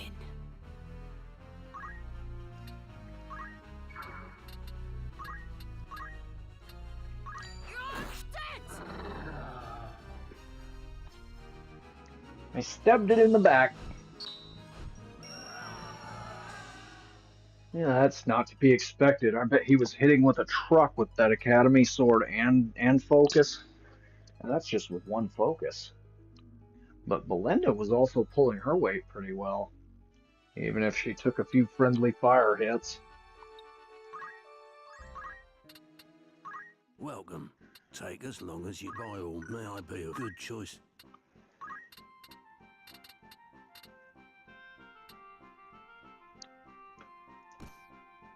This is your grand total. Many thanks.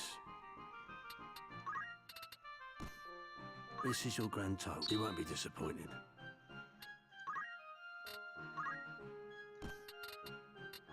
This is your grand total. A fine choice, I must say.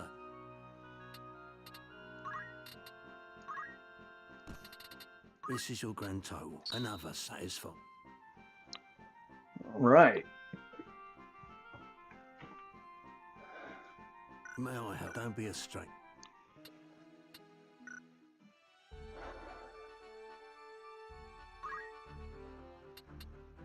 Yes?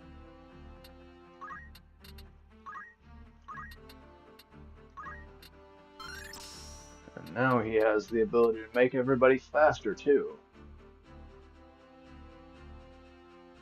I think that's Ultima. And isn't actually available on until Chapter 4. Excuse me.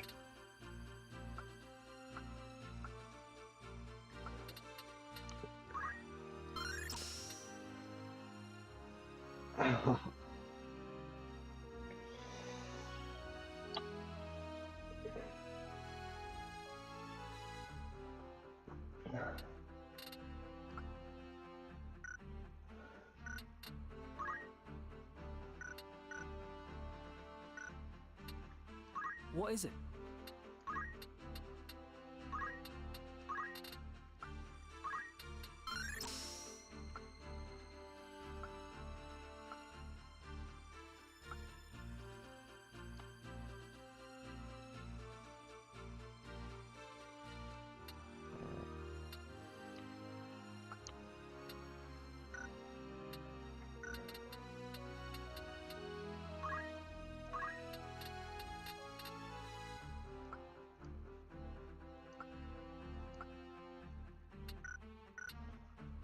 All right.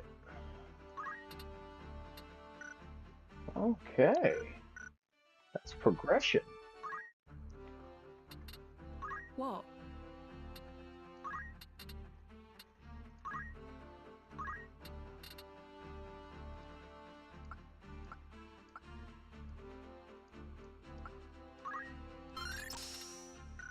Yes, indeed.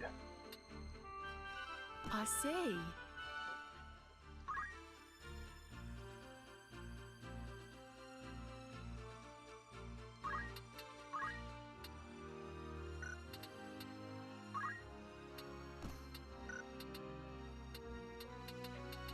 Yeah.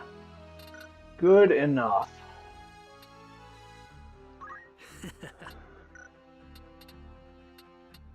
Eh?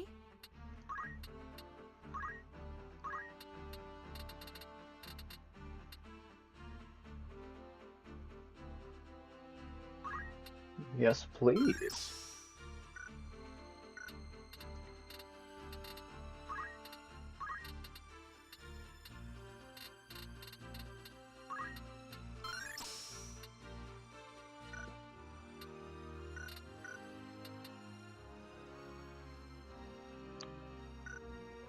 Yeah, because I think I'm also going to make this to where I end up mastering all the jobs, so I don't know.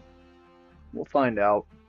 I did once promise a living Pokédex in Pokemon Crystal Clear, and then the whole incident with my computer happened and I could never finish it. So, who knows? You might even see a return to that one day.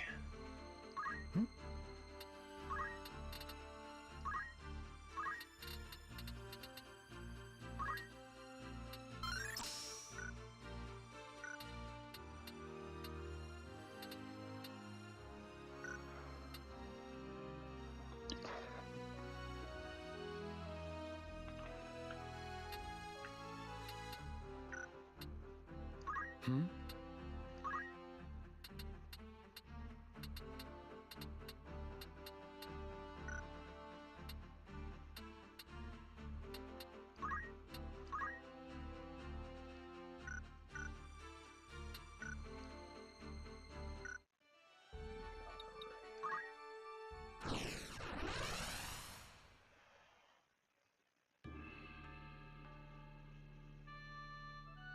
Do you fool?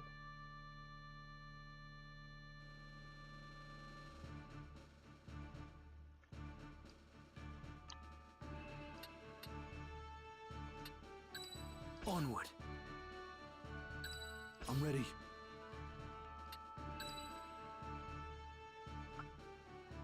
I'm ready. No. Because oh, of course.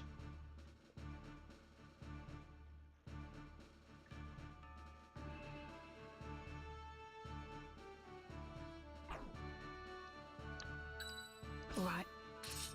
Damn it! Cooperate, damn you!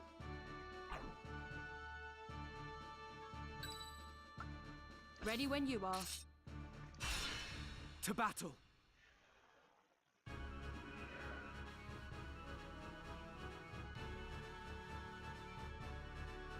Our luck is ill, that we should chance upon fiends such as these in the wood. But some of us prefer fiends in a wood to a dull watch in Castle Garrett, Argath. And some of us are not so quick to jape in danger's face.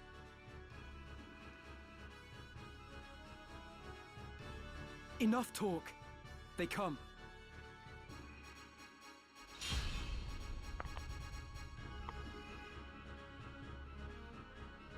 It's time.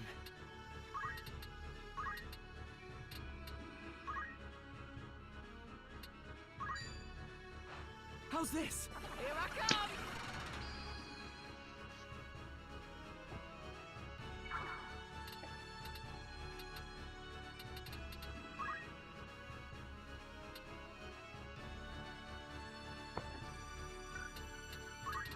Coming through.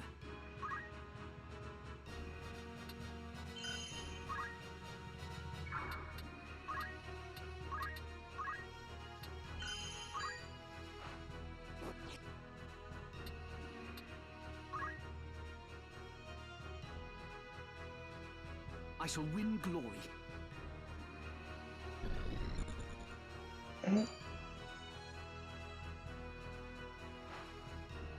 At this point, not even my own body will cooperate with me.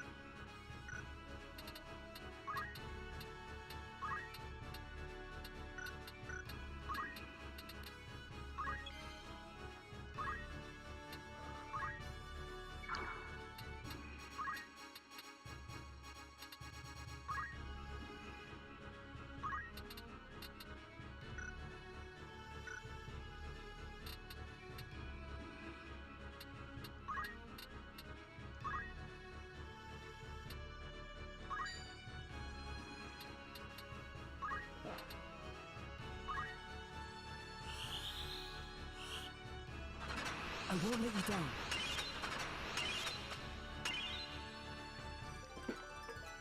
Better than ever. Nice. And if I'm not mistaken, I think it's Black Mage comes off of, or Time Mage comes off of Black Mage, and Oracle comes off of White Mage. Either one's useful.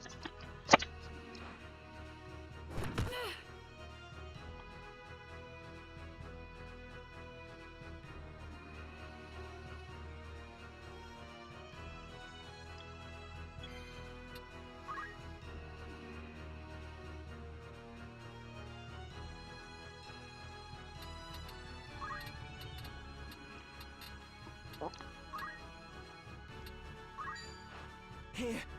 Very nice.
Me then.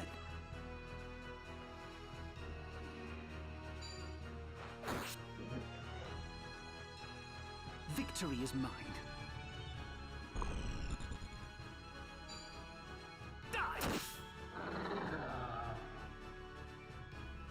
I gotta say, they really powered up Delita and Argath. As much as I still hate Argath Saddlefuss as a character.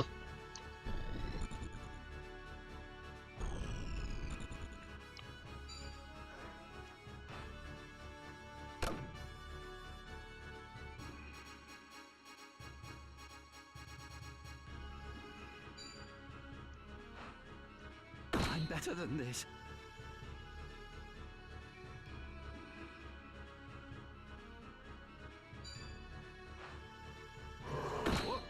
I mean, you ran yourself into it.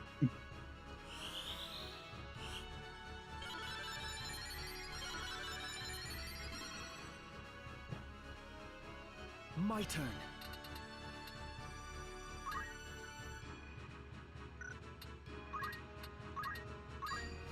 I can do this.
Leave it to me.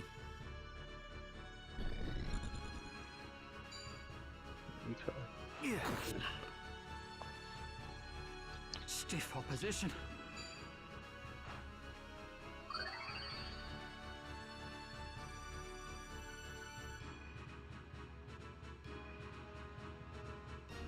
Good thinking. Stay sharp. Thoughtful of you.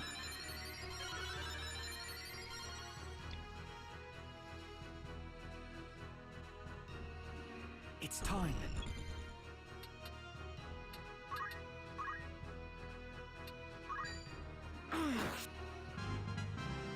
I feel stronger.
Hard work's paid off. Still a long way to go.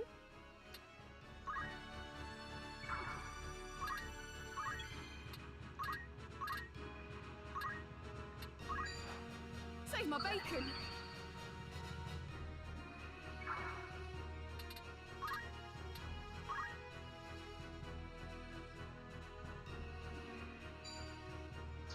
That statement, you just saved my bacon, that has a whole nother darker meaning after I read Dexter Delicious. I'll just put it that way.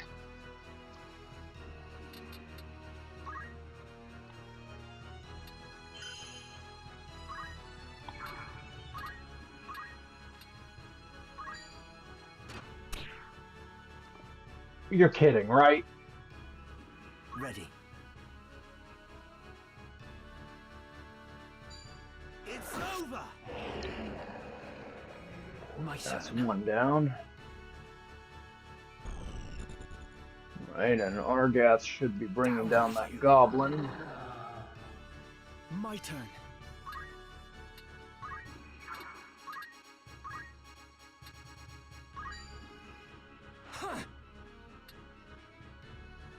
That was fucked up, mouse.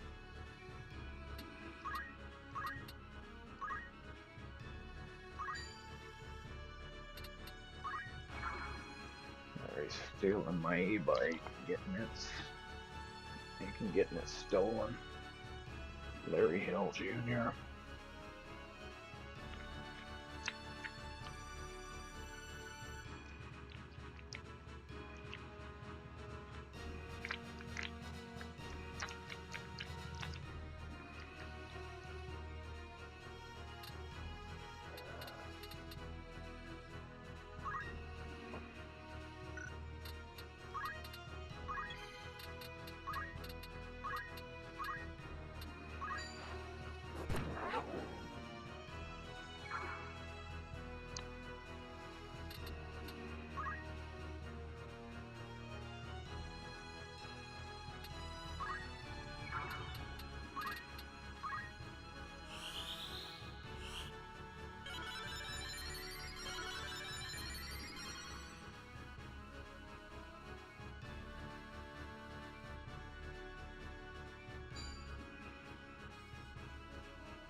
I'd never say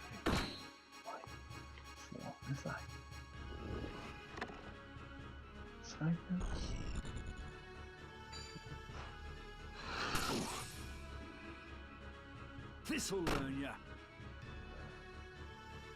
Leave this to me.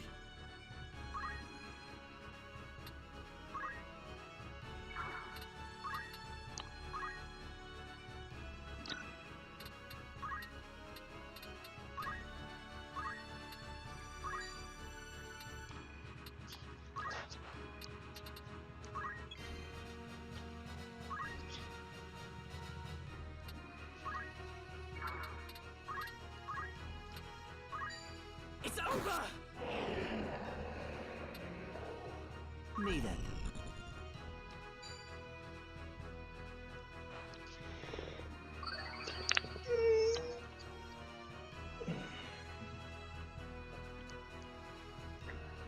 Victory is mine.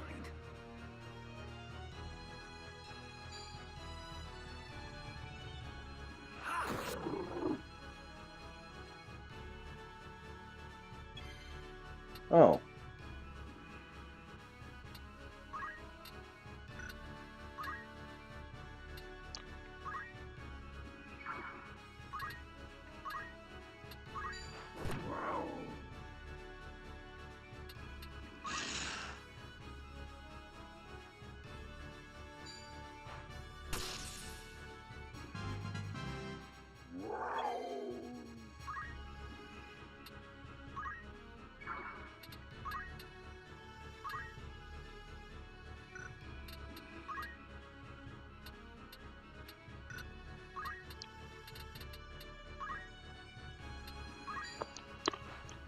Up you get.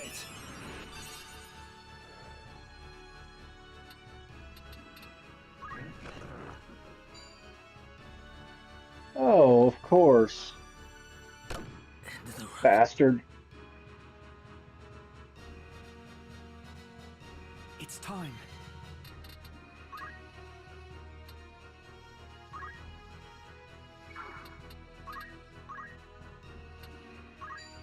I have you now!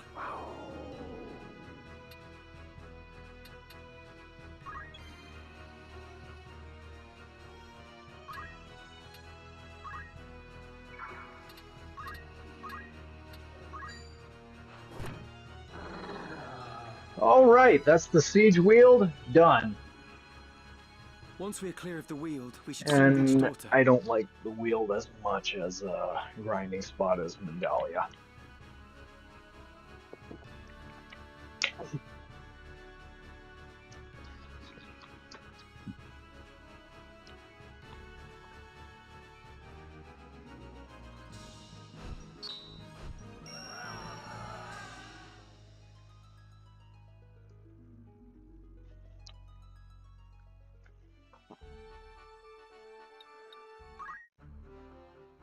Hmm?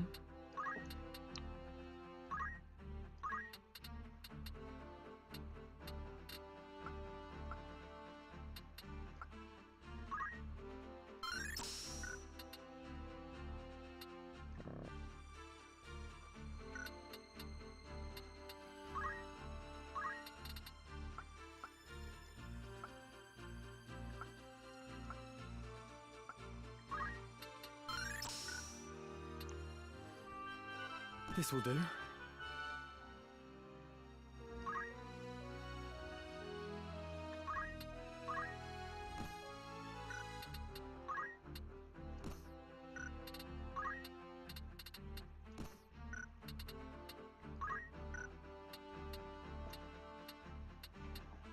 Yes, indeed. There we go. What is it?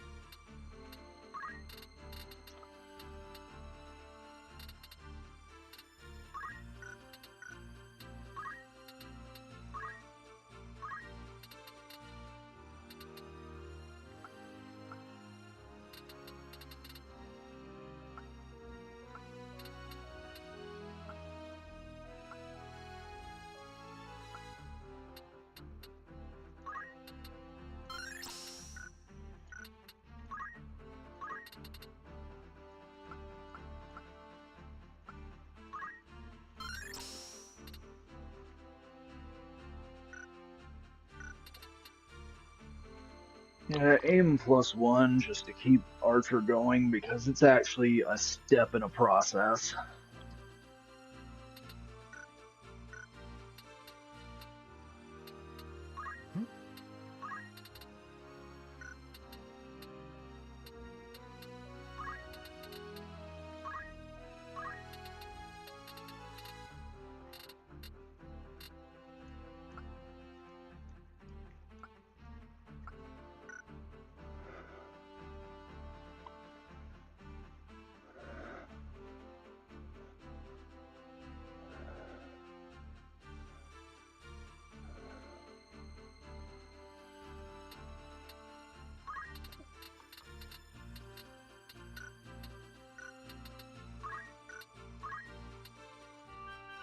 This'll work.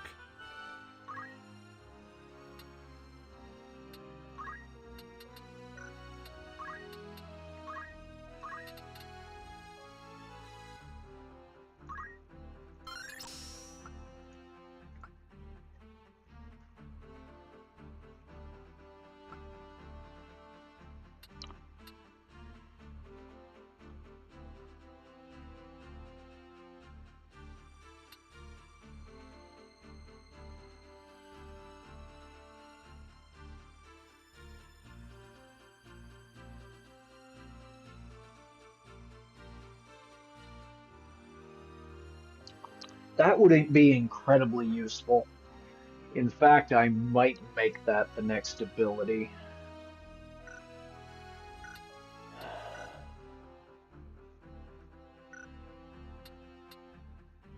What? But I don't have... That's interesting. Oh, no wonder. Because I didn't use her last turn. And she's not going to see much use next round either.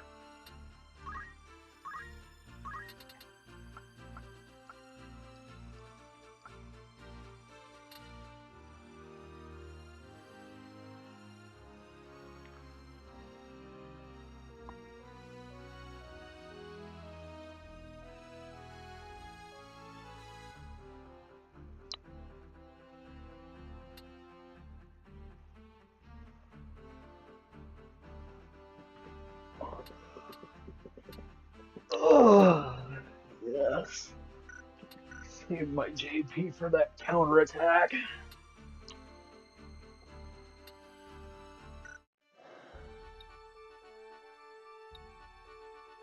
I'm still not confident I can handle Dorter, though. Welcome. Take it after all in particular.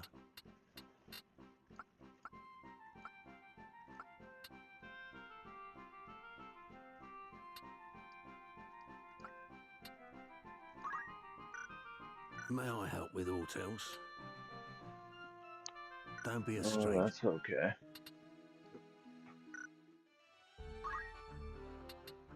What? Oh. What, did I have 2 of those, or are they just not any good for... Ah, I see. In which case...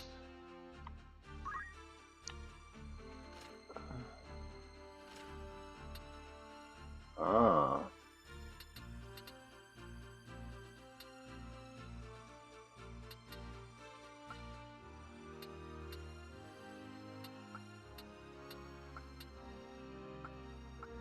Interesting.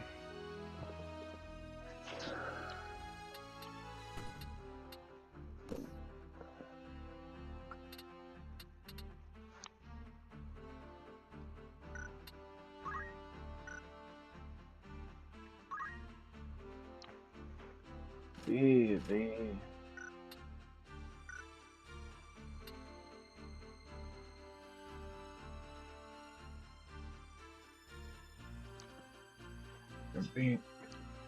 they're just vague as hell about what they actually carry, and that's why I have no sympathy for it. If I got a better idea of what you're carrying, I've got more sympathy for you. Wait, where am I going?